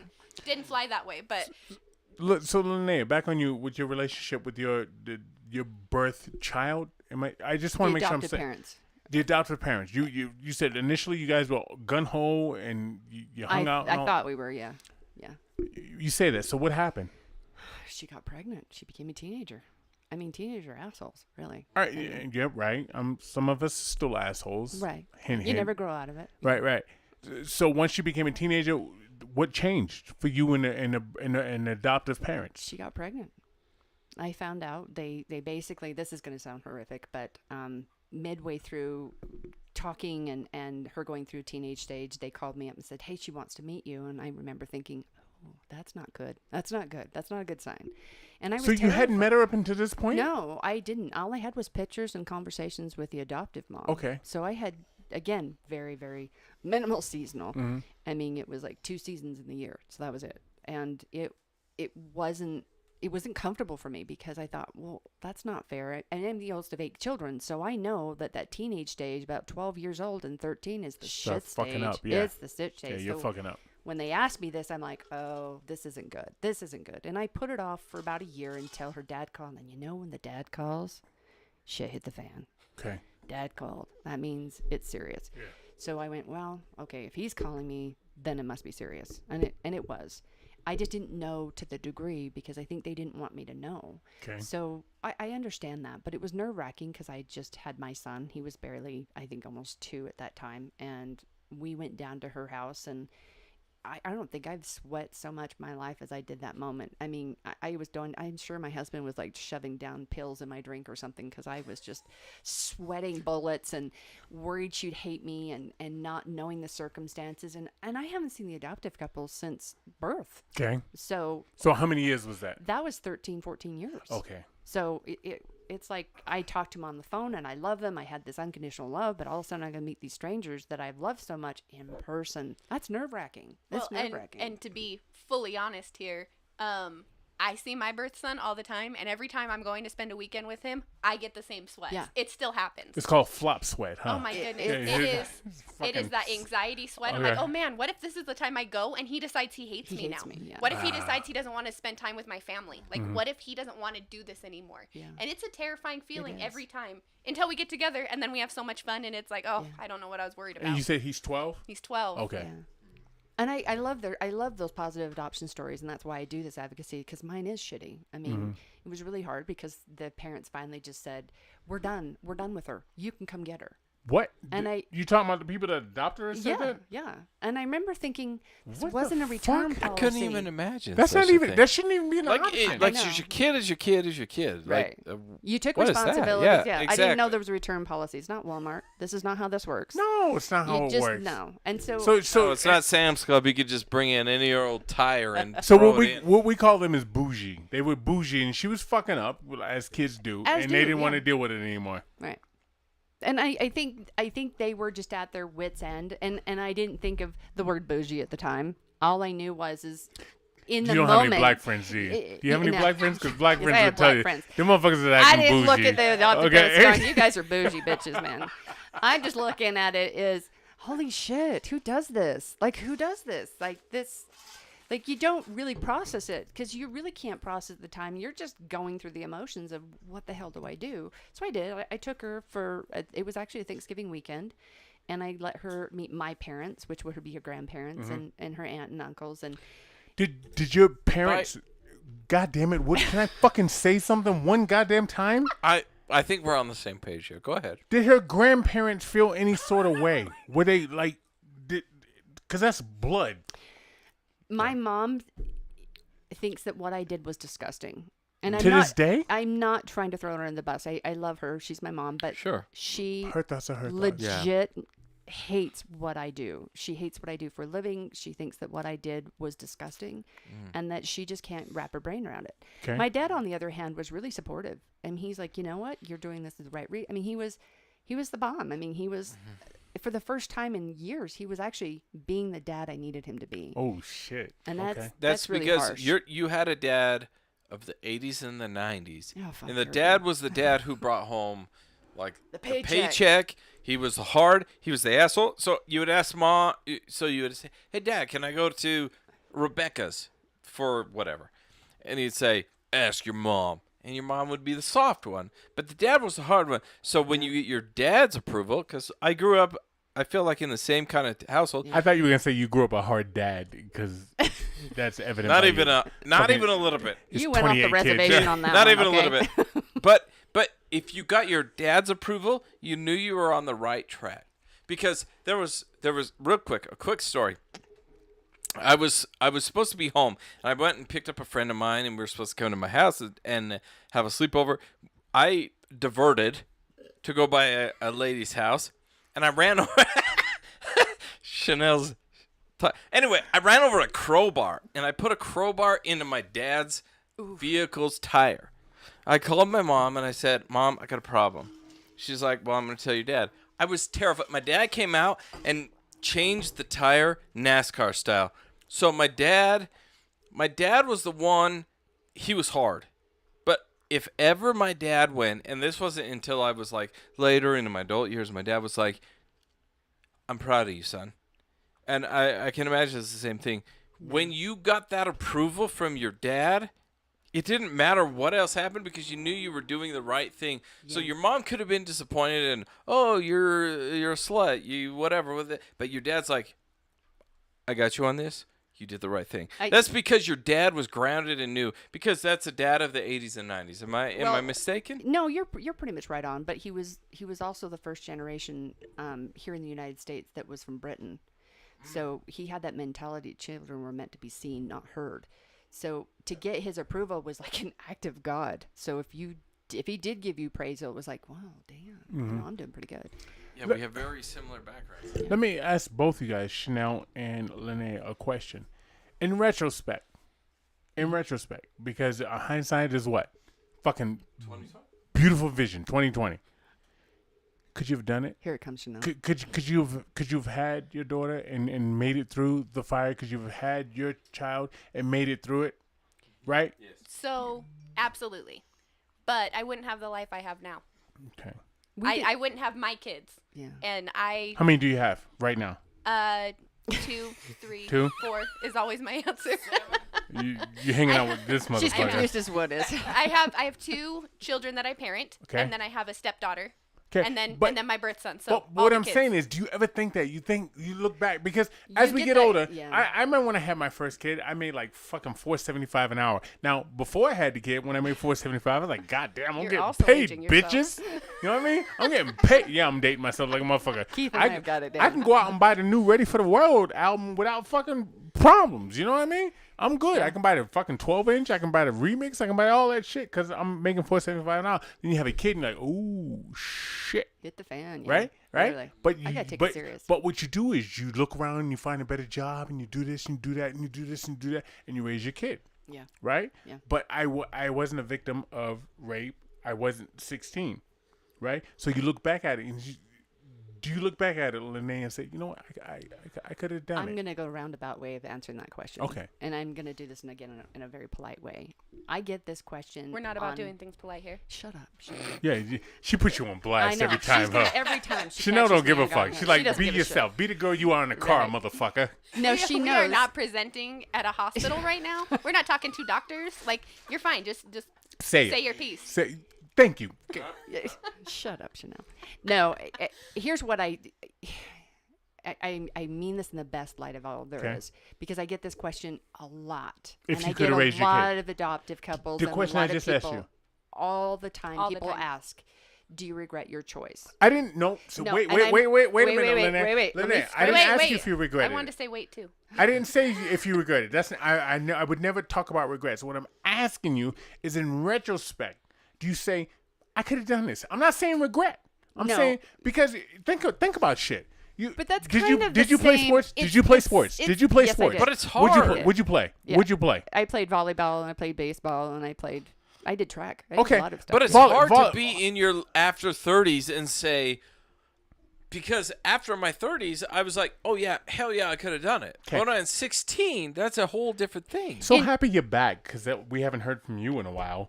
I do co-host this show, but I'm giving my mic to Chanel, who's not saying a lot. So We're you- trying to clean up. So in retrospect, So you played volleyball. Yeah. And if I had trained just a little harder, I could have made that save. If I had worked a little quicker with my lateral movement, I could have got to that ball. All right? That's not what I'm saying. I'm not saying you regret shit. I'm Right. saying if you had done this, that, and that, you could have done this. I already did that. All right. That's what I'm trying to say. Is I tormented myself to no end, and that's part of giving grace to the younger part of you, of saying, hey, you did everything possible in that point in time in your life. And I mean that point in time in Right. your life, because what I know now versus what I knew then is So different. not the same. No, so different. So you have to give grace to that part of your younger self and saying, hey, I made the best choice I could at that point in time with this information. Now, if I could go back and go, would I have changed my mind? No. Honestly, I'd rather stay. You just would have picked a better couple. I would have picked a better couple. Yeah, I would have done more education. I wish they had asked certain questions. I wish I had the picked somebody education that I now know that I wish somebody would have told me, which is hence the education and the work that I'm doing, is to get her to understand, here's what no one told me. My really crappy, shitty ass story is not to get empathy or to get people to feel bad, because it is a shock and awe. There's a lot of parts of my story is really shitty, but it's not for empathy. It's just to get people to understand this doesn't happen to have to happen the way it did. There's education out there. Ask those questions. Those new experienced moms that are out there, ask questions. What are my resources? What's going to happen? What's the future like? We get a lot of people that call us, adoptive couples that call us all the time. They're like, hey, how do I work with this birth mom? What do I say? And I love when Chanel goes, let me read to you what she's going to have to be read to her when she signs over her rights. What? Which is Chanel. what? Yeah. I was just gonna say, Chanel. Go ahead. Oh, in the paperwork, when you are placing that baby, you have to go through and do the relinquishment paperwork, and you have to sit there holding this baby with like lawyers and caseworkers and stuff in the room. The birth mother is holding Correct. the baby. Yep. Okay. And you have to read out loud these statements that are like, I am unfit to be a parent. That's degrading. Wait, I'm sorry. That's I took the degrading. mic- Yeah, I took the mic from her. You are unfit? Why in the hell would How you? about why would unprepared? How about unprepared? that would be much better. Why would you ever put that in legal document that you're unfit? What a shitty thing to say. Continue. I'm sorry, Carrie. So I mean, the paperwork's mean. It's awful. It's very legal. It's very cold. It's very all the things you have to agree to. You have to say out loud while you're holding this infant that's 2 days old, I am unfit to be a parent. I am relinquishing my rights to this child because I am unfit to be a parent. And so it's whenever I talk to these adoptive parents or hopeful adoptive parents, I'm like, hey, I'm going to send you this paperwork because I think you need to read it and you need to understand what she's agreeing to for you to have this baby. So you said that to adoptive, like potential adoptive families, right? So for those of you that listen or don't listen or are here, whatever, I've adopted, and me and the missus have we adopted some children, and the only thing that I knew at the end of it was that this mother was going to give us their child. Like, here's the child. We had to wait a specific amount of months to then go to the court and say, hey, see, we've been fit. 6 months. Yep. 6 months. We've been fit to be parents. We haven't abused this child. The child's still alive, still thriving, and whatever. We never knew the adoptive side wording. So Chanel, let me ask you a question. When you sit there and do that, that's got to make you feel like fucking shit. I'm gonna ask this fucking stupid question that reporters always ask. I'm not a reporter. I'm just a jackass. But reporters always ask this question: how did that make you feel? And in my head, I'm like, how the fuck you think it makes me feel, motherfucker? But Yeah, but given you're holding your baby, and I'm unfit to be a parent. That's not the case. Yeah, no, I have to look at him and I have to be like, this is what I'm choosing. I will read whatever the hell I need to for you to go home with your mom and dad. I'll do whatever I need to because I'm picking what's best for you. None of this adoption's about me. None of this is like, man, I just want to go back out and do drugs and fuck around. Don't want this damn baby in the way. No. But there's that sometimes, though. That's not you, but sometimes there's that. But more times than not, having worked with all the birth moms we do, Absolutely. it's way less than it is more. Yeah. It's a lot of these women that are like, I can't do this. Yeah. Baby daddy's abusive.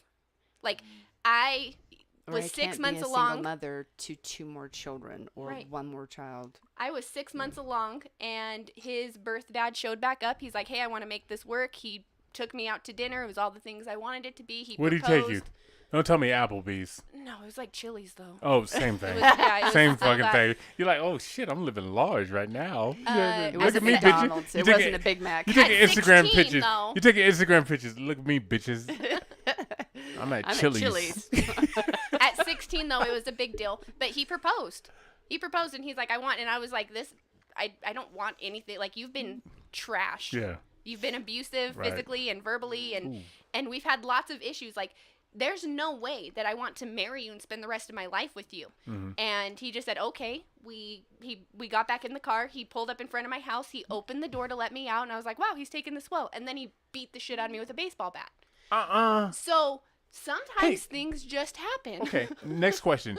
Do you You're have giving Wood over there a do you heart ha- attack, like you- he's ready to kill somebody. You have brothers and uncles? I do. All right. Would They're all younger, and then Oh. they're. Yeah, you about to grow up tonight, motherfucker. 'Cause we're going to ride. We riding tonight. Wood's So- like, I'm gonna take her down. Okay. So By the way, he's dead too. here's Oh, yeah. this. Oh, good. Wait a minute. Oh, He's good. dead? What happened to No, him? no. Hey, Oh, good. Did, That's not funny. It's the same It's intravenous. not funny. He got an air bubble too. no. It's Yes, karma, I sent man. down there. Karma just finds its way to spread its wings. Genovese and Yes. We got our fucking, own mafia going Yeah, on. right. You guys yeah. fucking Teflon Dons. We actually, someone said that. Said you should call yourself Birth Mom Mafia. You guys And I'm don't like, fuck so- around. We Yeah. should not fuck around So, with us. Don't mess with Wow. us. So Sopranos. You had a my comment. my I've said it already. I'm going to say it again for those of you joining late in this show. I've adopted children, and my ex-wife, who I adopted children with, her and I very much take very personal adoptive stories. And she comments that it makes her feel horrible. She can't believe that that's what they had to say. Her and I also had no idea that was something that was read in the list of. So when we're provided as adoptive parents, we're like, here's this child. All you have to do is love and care for it. The biological mother gave up her rights. I'm like, okay, cool. I'll wait 6 months. Biological father doesn't claim those rights. Birth mother already signed hers away. We're good to go. Right. And I did that 3 times over. And her and myself included, like, we had no idea that goes on. So is that something now with your organization? Because that's why you're here, ultimately. Like, you both have, Chanel and Linnea, you both have your stories. And we understand that. But you come here with your organization. Is that something with your organization that you provide to adoptive parents so they know the sacrifices that the birth mothers are going through? Yeah. Because honestly, like, I'm very close with my birth mothers. I know who they are. I know what they're about. We have very close communication with them. I'm very, very personal with them. And so are my children. And to know that that's something, I didn't know that, but to know that that's something going forward, I feel like that's kind of a big deal. It like, is. It to say something like, I'm not fit to be a mother. Well, not necessarily. Well, But that's what do you do that's with a that? stigma. It's a huge stigma. I mean, they scarlet letter you and kind of want you to go away. And when I first started this organization, I have to kind of rat on somebody, and I'm not gonna give names, but she was really big into organizations and trying to help with fundraising. And of course, we're a nonprofit. I put every dime and dollar into the birth mothers and into the research and try to educate. And Chanel knows, she's been with me as long as I've started this. It's painstakingly difficult, and it's emotionally taxing, let alone financially. And it's really hard to get agencies to want to talk to us as birth mothers, because they want rainbows and unicorns. Rainbows and unicorns about what happens. Like, adoption's great, it's amazing, it's wonderful, and she's done such a beautiful because thing. the kids go on to live these amazing, Right. wonderful lives, and you could go and do your own thing and blah blah blah, whatever. Well, and people's perception is oh, you saved this child from from this bad life, and you adopted that child, and it makes us nauseous because of the fact that I could have raised my daughter, she could have raised her son, but we chose a different life because we knew we could be better and the child could have better. Okay. And at that point in time in our lives, that's what we have to deal with. I could have been a single mother. I would have had several siblings and babysitters to help me raise her, but was it really in her best interest? It wasn't in my best interest for her to be bounced around from all my siblings and one more kid that my parents had to help raise. Right. That was my perception. Chanel, on the other hand, had a different circumstance. We have birth mothers from all over. Everybody has their own story. circumstance. In Right. fact, we have. Hold on, real quick. Someone said that's so crazy to make people admit to that. Yeah. To simplify something so complicated Yeah. is just ridiculous. Yeah, it is. Like it's a stigma. It's very much a stigma, and it's very discerning. And what I'm going with is when I first started this nonprofit, and I started asking. How for long help, ago? Well, 7 years ago. Okay. We're officially 6 years as a nonprofit. Okay, beautiful. On the 20th of December, actually. And when I had asked this woman if she'd help, she was so stereotyped. She's like, you know what? I don't have any respect for these women who carelessly bring these children into this world. And I had asked her, and it was during two text message, but what do you mean? What do you mean by, not wanting to bringing these children into this world and the stereotype? And she said, I just think women who bring these children in this world carelessly and not want to take responsibility for them is just disgusting. And I came back and I said, explain more to me, because I wanted to educate her more. I wanted to know more about her story. Like, where did this stigma come from? Like, well, let me help educate you on the situation. And her comment back, and of course it's texting, so it always gets misconstrued. Right. And she came back. She says, a friend of mine adopted 5 children from a birth mother who was addicted to drugs and alcohol. And I came back with how lucky she was to adopt 5 children, and how grateful she must be to have these 5 children, because she now knows it's one birth mother. She had these 5 children she was able to adopt. You don't know that birth mother's story. You don't know. There's trauma that usually happened prior to her getting pregnant, and she probably didn't get the mental health care and support for her to get better. You just answered my question, because I was just going to ask you, how do you feel about somebody keeps showing up? I got another one. Got another one. Got another one. But for you, what's going on with that fucking person, right? And how beautiful it is for one family to adopt somebody with the same mother, Right. different fathers, same mother, but we're all connected with that, because there's some weight for that. I mean, we all, everybody wants to feel connected. Sure. We do, Yeah. right? You remember the time when you were walking through a fucking mall and you saw Tom Hanks and he looked at you, he looked at me and nobody else, right? And you remember the time Nick Cannon looked at you at a mall in fucking Vegas, right? Listen, you got to be careful. Look at Nick Cannon. He also pops out babies. He will impregnate you, and Just with the look. he's Wood-esque. He is he's not definitely here. You've Wood-esque. been drinking I've got a few of them that are here. That Nice give it call, to them. Chanel. Nice call. But we all want to be connected through shit. So I think that, because I was gonna ask you, when you get the woman in there, whatever circumstances, and she just keeps bringing babies. She's and that, for me, that would be exhausting. But the way you look at it, you're like, we got you. I have and I'm not gonna. I want to say this so carefully. A woman that I know is a single mom. She's a black woman. Beautiful, beautiful woman. She became. She's hot? She's hot. All right. She's so gorgeous. You said beautiful. She's I said gorgeous. hot. So those are two different things. I see Either- Instagram, you know, and you have both. Facebook, whatever. She's both. She's both. She's hot, but inside, like, also a great person. Okay. She's amazing. Okay. I just absolutely adore her. And she became a doula, and she was doing this. What? A doula. Doula obligata. What does that mean? That's I knew that would get I those knew two that- to I laugh. knew- Yeah. that's definitely Waterboy. Yeah. But what does that mean? So it's actually someone who's certified to do home births. They're Okay. a birth assistant. They're birth there assistants. to help you emotionally be able to have the baby. Help me? Yeah, you.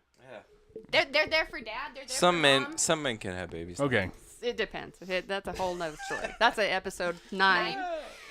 Thank you. I So- was on cue with that one. Yeah. So, we're getting a lot of comments about,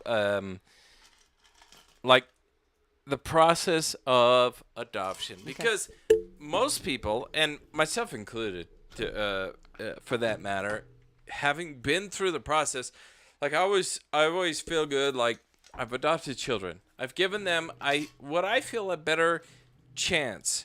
I look at their biological families now, and it's been a number of years, so they've stabilized, and they're better now than they were when they placed those children for adoption. Right.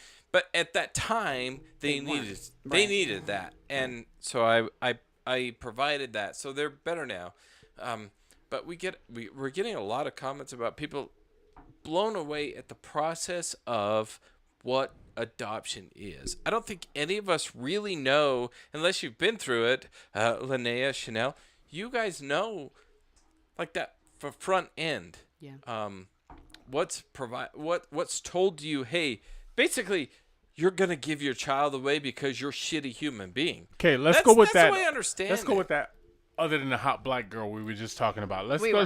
were. We didn't finish on the hot black girl. We got distracted. No, because there are a plethora of. Okay. Yeah. Yeah, if we could. Let's talk about the process. I'll talk about her real quick. So she was already a single mom of 2 children, and she unknowingly, which birth control is not 100%. Just so everybody knows, it's not 100%. For some women, I can attest. yeah, I'm sure you could. I mean, 37 children. I mean, hell. 39 now. Oh, it's 39. There's It been a could be few. 30. It could be. he's sitting It could be Chanel 40. sat so here. Chanel, That's her fault. Chanel just touched him, so that's gonna happen. And we talked about me looking at Nick Cannon. Right. So it might be twins. I don't know. This is so wrong. This is so wrong. But I don't even know what to come back from that one. But I love her compassion because one, she did go through an agency because she was already struggling as a single mom to 2 kids, beautiful kids, and the agency was kind of telling her what she should and should not do. She had already had 2 home births. She was confident about her body. She was confident about her choice and was confident of her decision. And she chose a white couple because the child was biracial. And she basically told the agency, you know what, I'm going to do what I want to do. I'm not going to go to the hospital. I'm not going to relinquish where you want to relinquish. But I am going to send him with 5 gallons of lotion Right. and a lot of new now grease. Legitimately. Okay, all right, go ahead. Here's what's funny. So she had the baby. It was a beautiful story. It was home birth. The adoptive parents were there. And what was funny is she actually would pump and send the breast milk to the parents. And they only lived a few blocks, like 5 miles from her house. To me, Now, that's kind of creepy. No, it's awesome because it saves you formula. That shit's expensive. And it's I would so buy it off true. the internet before I bought it off Walmart. Okay, that's another episode 10. So let's. You're good. let's- You're good. You're welcome. But I love that her compassion was there, and I love that she stood for herself. She was her own advocate. She knew enough about herself as a single mom. She knew enough about who she was, what she wanted, and what she's already been through. You know how hard it is to be your own best advocate when you're going through something such life-changing as choosing to place a child for adoption. Yeah. And you're open and vulnerable to so many things out there that could screw things up in a horrific way that can affect her for her lifetime. So with that being said, I want to know what all these crazy questions are that people want to know the process of. It looks like they're just asking what it looks like from beginning to end. So, I mean, it kind of depends on where you start. There's so many different avenues of like, okay, I'm going to Google this. Like, how do you give up a baby? What does adoption look like? I mean, Everybody Googles that shit. you really do. Like, Everybody that Googles starts that with a shit. Just Google saying. Is it true you can drop a baby off at a hospital anywhere in America and no questions asked? or a fire station. Yes. Yeah. Fireman. Yeah. So interrupt the chili cook-off and Yes. drop a baby off? Yeah. No questions asked? No questions asked. That's the Safe Haven Act. Chanel, would you read that last comment that we got there? I'm not entirely sure what it's saying. Something about the 1920s versus now. Yes, thank you for my You're welcome. spectacle. These are bifocals, if you're wondering. I got bifocals too. I took them off. So Linnea might have a better answer for this one, but it says, I'd be curious to know when the last time the process and legalities, we're going to hope that's how you say that damn word, was updated and reviewed. Like, are we still using the same old shit from the 20s?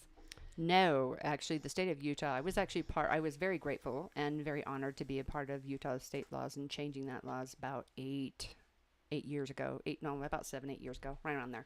And the terminology was really derogatory. I still think it has a long ways to go, but they did update the change and have more respect for birth mothers and what their rights are. Let's put it this way. No offense to you guys, but it's a man's world. And they No put offense. these- That's fucking thank you. You're welcome. and hey, let's go one step further, You showed Linnea. up on a men's podcast. Linnea, let's Right. go one step. It's a white man's world, right? Oh, well, no. Yeah, that is true also. To a point. Look to a in point. Utah, in Linnea, Utah right now, Linnea, yes. look at your money, okay? Who's on that motherfucker? Okay? You see Frederick Douglass? You got a point. You got see a point. Frederick Douglass? I on didn't that see shit? Rosa Parks on the $1 bill at all. They should. They put her Rosa Parks on there. It is very much male dominated, and it's all legal dark jargon, and it's so intimidating to any experienced mother. And for adoptive couples, it's not as intimidating as for a birth mother. I know when I went through it, they asked me, "Are you doing this for drugs? Are you doing this for compensation? Are you doing this? Yeah, absolutely. Are you doing this for a car? Are you What do you getting a mean? house out of this?" Like compensation to get Yes. money for drugs? Absolutely. Right. Oh, shit. Absolutely. Yeah, they do. Before you start doing the paperwork, they ask, like, okay, has anybody convinced you to do this? Are you doing this because somebody's going to give you money under the table? Is somebody promising you Yep. things in order to make this transaction? That Which was is on how it episode feels. 5 I talk about the black market of adoption. Episode 5. Y'all are definitely gonna be back without questions.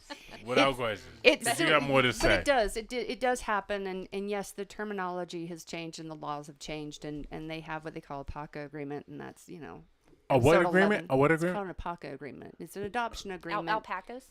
No, it's not. You an say alpaca? God damn it, Chanel. Alpaca? That's what I heard. I heard alpaca. Alpaca. It's We had the shear people on, Sherry McSherry. If you want to, yeah, like the mascot Sherry Nice. McSherry. He Nice. was shearing alpacas. yeah. Is that what you're talking about? No. Oh, It's an okay. adoption parent-to-parent agreement. It's just the term that they use, where they actually legally have to meet with the adoptive couple so the birth parents can meet with the adoptive couple with the child. So it's like visitation. So it's not parenting, it's not co-parenting. It just means we legally agree to meet with the children and with the adoptive parents wherever they choose to meet, in some park or something, whatever they want to do, that they meet once a month or once or 3 times a year, whatever it is. In Utah, it's called a good faith agreement. It's not a legally binding agreement. So let me ask you this: with your organization, do you guys advocate for open adoption, or you advocate for closed or seasonal? Because in my experience, I'm open, so I could text my the birth mothers of my children right now. I could text them, say, hey, what's up, Right. whatever, and they have my Listen children. to a podcast. Give a like. Yeah, Share in it, fact, I right? may or may not have done that. We might have those numbers because of them. They're here listening because they're curious. So mine is very open. We see each other multiple times through the year. We talk, we text. They have my children's numbers. They text. Similar to yours, Chanel. I'm assuming yours is very open. Yeah. Do you advocate for that? What is it that you in your organization? What do you guys advocate for? I try to take the time to get to know the birth mother. If she's expected, then I want to talk to her about all of her options, and I kind of call it overload of information to give her as much as she can and get to know her and what she's wanting, what she doesn't want. We try to advocate for open adoption. The reason being is because it's so healthy for her and her mental health and for her process of grieving, and that's another episode. Okay, hold on. Hold on. Here we go. So, as a male, As a man, I am as a male. I have children that are biological. Currently, I have a 2-year-old.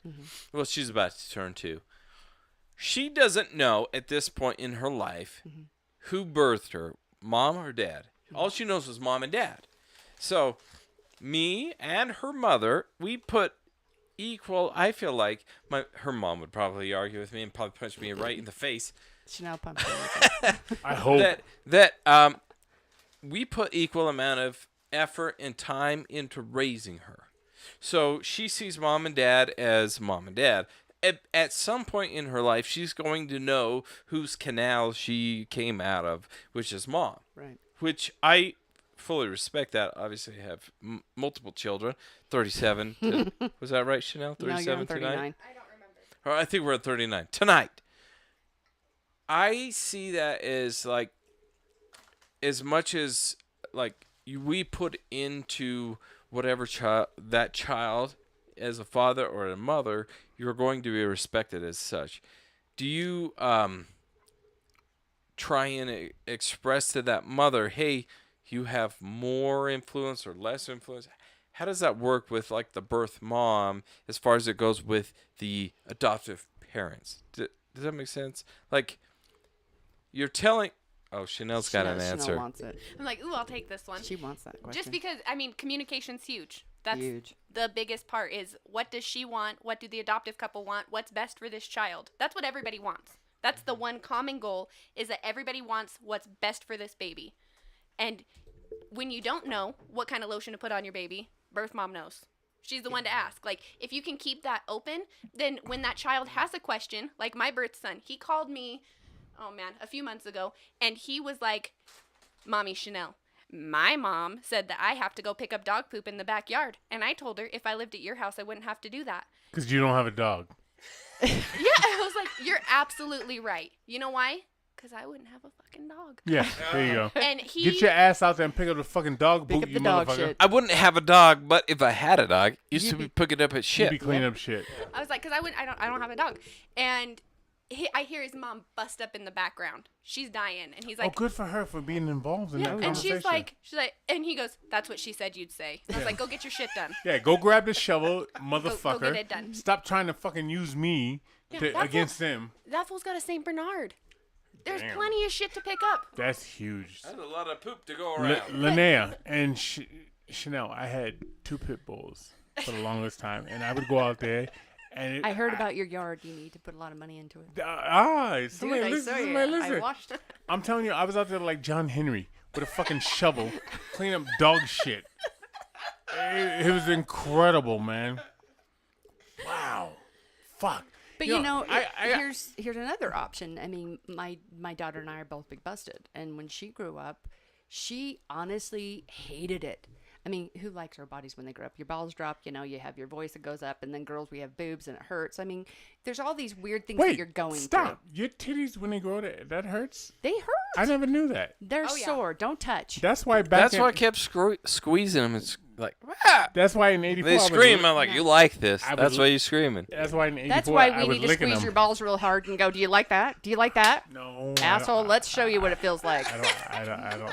It's the same thing. You just It squeeze is. them more. It's painful. According to you, No. you don't know what it No. Puberty. Chanel? Puberty, it's Puberty it's is painful. It hurts. And your boobs are always the wrong size, no matter what. If you got small boobs, you get made fun of. You got big boobs, you get made fun of. You got boobs, you get made fun of. They're It's- lopsided. There's always one bigger than the other one. I mean, it's just right what it now, is. like girls' boobs is different sizes. Always. Unless they're fake. I and pay that's a different attention. story. All right. But the I'm point, gonna get the point myself in was, I'm not gonna say a the thing. point was, she hated it, and the adoptive mom called me, and she's like, she really hates it. She's wearing sports bras and all these things. I'm like, look, you've got to get her fit. You've got to get her fitted. You've got to. This is what you got to do. But she doesn't have big boobs, so she wouldn't know. Those things go a long way. I mean, they're funny things, obviously, but there are things that go a long way that emotionally impact the child, and it's really important to have that relationship. But it's the funny part of adoption Yeah. that makes it fun Yeah. as you go forward. Because there's and we're not going to cover it. There's some backstory. There's some Lots of like backstory. prolonged, because this was 30 plus years ago for you. Chanel, less time for you. But there's some things that like Happened as you yesterday. go on, like we're not going to talk about. But it's those things that like my children have. She's gonna kill me. She doesn't want me to mention her. I've already been yelled at once, so I'm not gonna say my child's name. But she has very much like not the same physical body as her mother, her biological mother. And that's a big thing for Yeah, women. and so she's like, well, I'm not like that. Well, okay, we'll treat you differently. But your birth mother says, should this occur, we need to do this type of thing. Right. And I feel like that's very important going forward with adoption because it's a beautiful thing. Like, all I'm saying is if Shaq can impregnate Lisa Leslie and Lisa Leslie don't want the body, I'll be more than happy to take that fucking kid on. That's all I'm saying. All right? So, I'm trying to get retirement. Wait, I can see. That's Just what I'm trying to get. It's all about me. Don't plan on any free throws, though. I don't give a fuck. It's dominating throughout the game. Hacker Leslie. I used to have the biggest crush on Lisa Leslie with her big ass. I climb that motherfucker to the floor. But I got a foot problem. Like, you gotta have pretty feet, right? And I don't think Lisa Leslie would have the best looking feet playing basketball all of them years. She might, but she never posted any things of her feet. You know, like Lisa Leslie getting No, pedicure. that's on her OnlyFans. Yeah, right. You gotta pay money for that. Oh, all right. Thanks for giving me the key code. Thanks for giving me the key code. So overall, for you, Yeah. you have a daughter, birth mother. You have a son you raised. Mm-hmm. Did your son immediately know about the birth daughter? Yeah. Yeah. Well, Okay. my husband and I both, we married, divorced, and he has 3 children from a previous marriage, 2 previous marriages actually. So this is both of our 3rd marriage. So apparently we suck at this. Nice. We're stupid. I like a 3rd marriage. I How know. long you guys been I married? feel like 3rd time's the charm. We've been married for 23 years. We've known each other for 26. Well, so he's married for like 8 months. You married for like 2.5 years, and he went and got married again. It doesn't fucking- even count. The first 2 don't even count. Yeah. No, Really? you Really? don't. Like, No, you're like, right. You like don't. I'm looking at you. He talks about that one "Ah, time he was doesn't married to matter." Reba McEntire Right, for 3.5 minutes, right? Right. I mean, come on. Yeah. 23 And years, Blaze- that's beautiful. Yeah, so it's 26. We know each other 26 years. 23 years we've been married. So I've got a 20-year-old son, and he's amazing. I mean, and from birth up, we always talked about his half siblings, Mm-hmm. and we always talked about his sister, and so we never said half sister. We just said your sister. Yes. And then whenever he came back, he's like, okay, wait a minute. And he was young. I mean, you have to do age-appropriate conversation. We're like, so Dad was married to somebody else before he married your mom, and he had 2 kids. And this is so-and-so and so-and-so. And then he got married again and had another kid, And at first it's confusing, but I think as you have that conversation, they eventually get it, and it becomes natural for them because then they go to school and they're like, oh, you got a stepmom? Oh, you've got a Yeah. stepdad? Or See, you've got it's funny you so say that understand? because for me, you go to school and you're like, I'm going to get my older brother that I never met, and he's going to beat your fucking ass. Hopefully he shows up because I've been sitting out the back to sit down for like Yeah. 2 weeks, right? So- because violence, Yeah. right? Right. Yeah. It wins. So I do have. I wouldn't say have because they're all still living. Keith, don't look at me that way. I have biological, step, and adoptive children, and all of them are siblings. Don't count. Listen, you know how hard it is to count to 40 on We a know, daily 'cause you're on basis. 37. Yeah. So yeah. 39 at this point because I think Keith might be pregnant at this point. So Did so- you time it?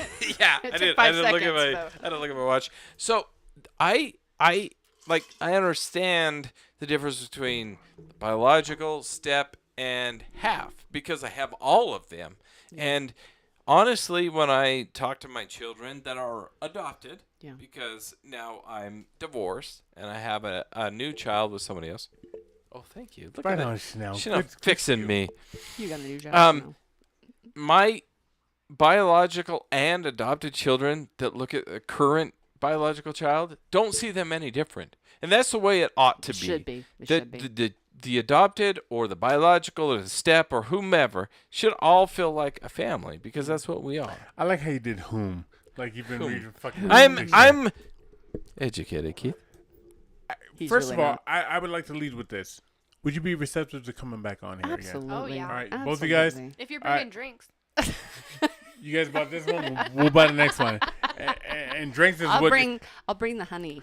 And let me just say this: drinks is what got us in this conversation in the first place. Okay, so keep that in mind, right? It's such a difficult conversation. I think drinking kind of It's not. It's not. No, I don't think it's difficult.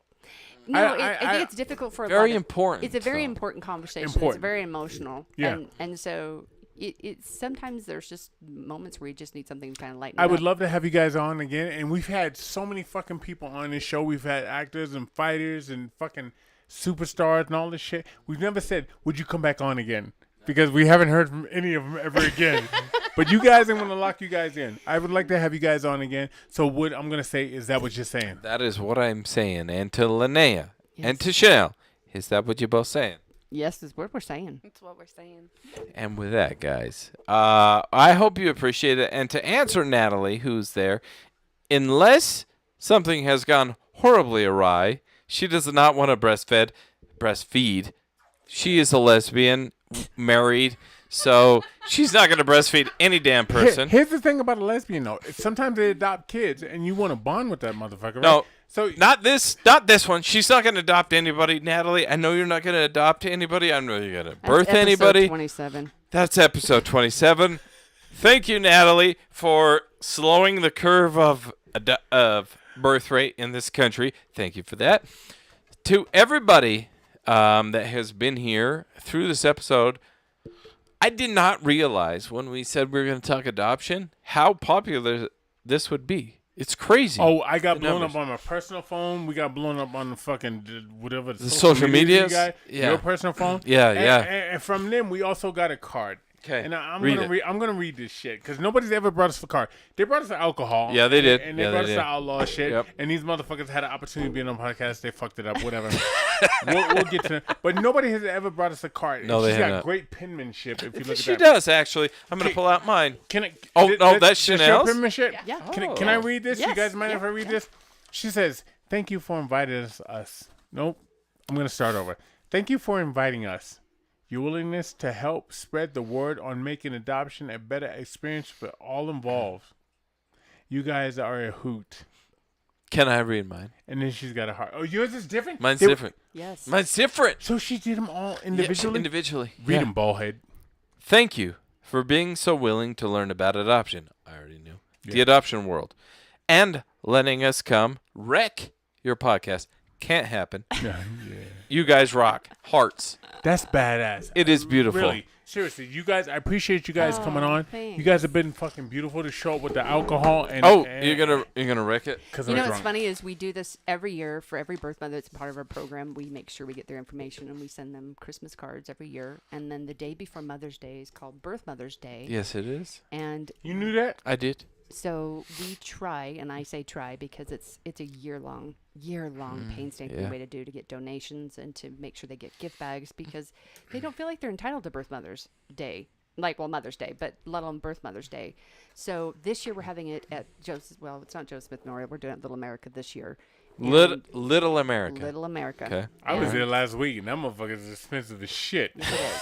Ain't nothing little about the price tag. I'm No, gonna tell you not that a right now. We damn try, thing. when we want them to have. I mean, some of these women have never had a 3-course meal ever.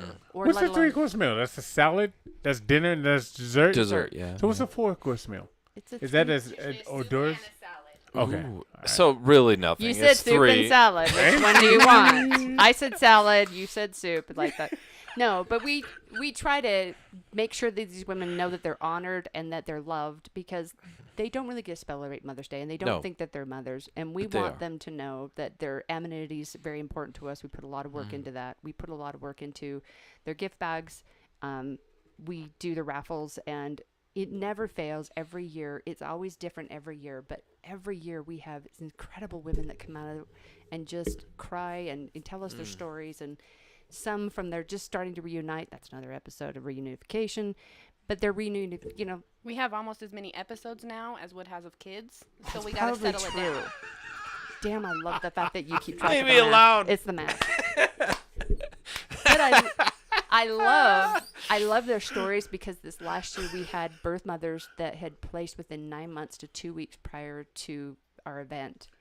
And these women didn't know that there were other birth mothers involved. And so we want these women to feel honored and we want these women to feel like they have a community that's out there and that we want to be positive. We want to be advocates for them to understand that they're not alone in this situation and this thing. And Absolutely. Is there an Thank you. adoption month? What month is it? Because everybody got a month so now. Adoption Awareness Month is Don't tell me November. February because it's for black November. people. So don't- No, the February is my month. You can't have it. Is- Don't what- bring what your is- black Can't have What is that? September What is- either. What is February for you? Although my September birthday. is the most Oh, birth it's your month. birthday? Yeah. September February is the most birth month of. September, there's more children born in September, September. than any other month. You would know that. February is the least So amount. when is it Because the it's because adoption everybody's month? getting busy November. in December. November? November's National December Adoption to Awareness January. Month. Okay. That's beautiful. But we have a fundraiser. We always have fundraisers in November, and then we have I call it our birthday month, where we have that on Facebook and Instagram, where they can get on there and donate money because all the proceeds go. Where do they go? They go to lifeafterplacement.org. Lifeafterplacement.org, and same on the social media, like Same on the social Facebook and media. whatever else. How do people I did find you post guys? They can Google us like everybody else. Okay, which is at what? Lifeafterplacement.org. Okay. You can And type in I- birth mom. I you can- posted that on our Website. as we were put it going. up there? Yeah, I put it up there so that everybody knows. You can go there, check it out. And did you say what? So what is that? What you're saying? I think you did. But Twice. we're just carrying on. So my adopted child, his name is Jax. He said, "What's good?" I don't know what that means. This is a 14-year-old. He I know says, what it means. "What's good?" I know what it means. What's good is like, what's up? Yeah. What the so fuck? What you my want? my adopted son, who is now 14 years of age, said, "What's good?" So Thank you, Jax, for that. I will wrap it up by this. You know where our sponsors are. Check those out. But please check these guys out. This is something far better and far greater reaching as far as life is concerned than just a simple tattoo or just a simple something in a frame or a shirt. Please go check these guys out in their adoption. It is very beneficial to many, many, and to me, it's something very personal. It's something very that I take to home. I have children that are adopted, and I love them dearly.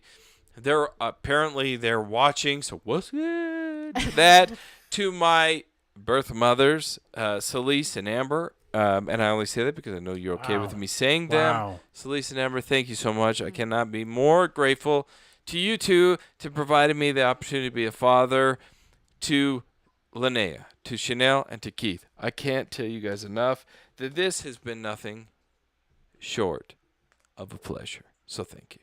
Beautiful. Thank you. We out. So what you saying? Let's dance.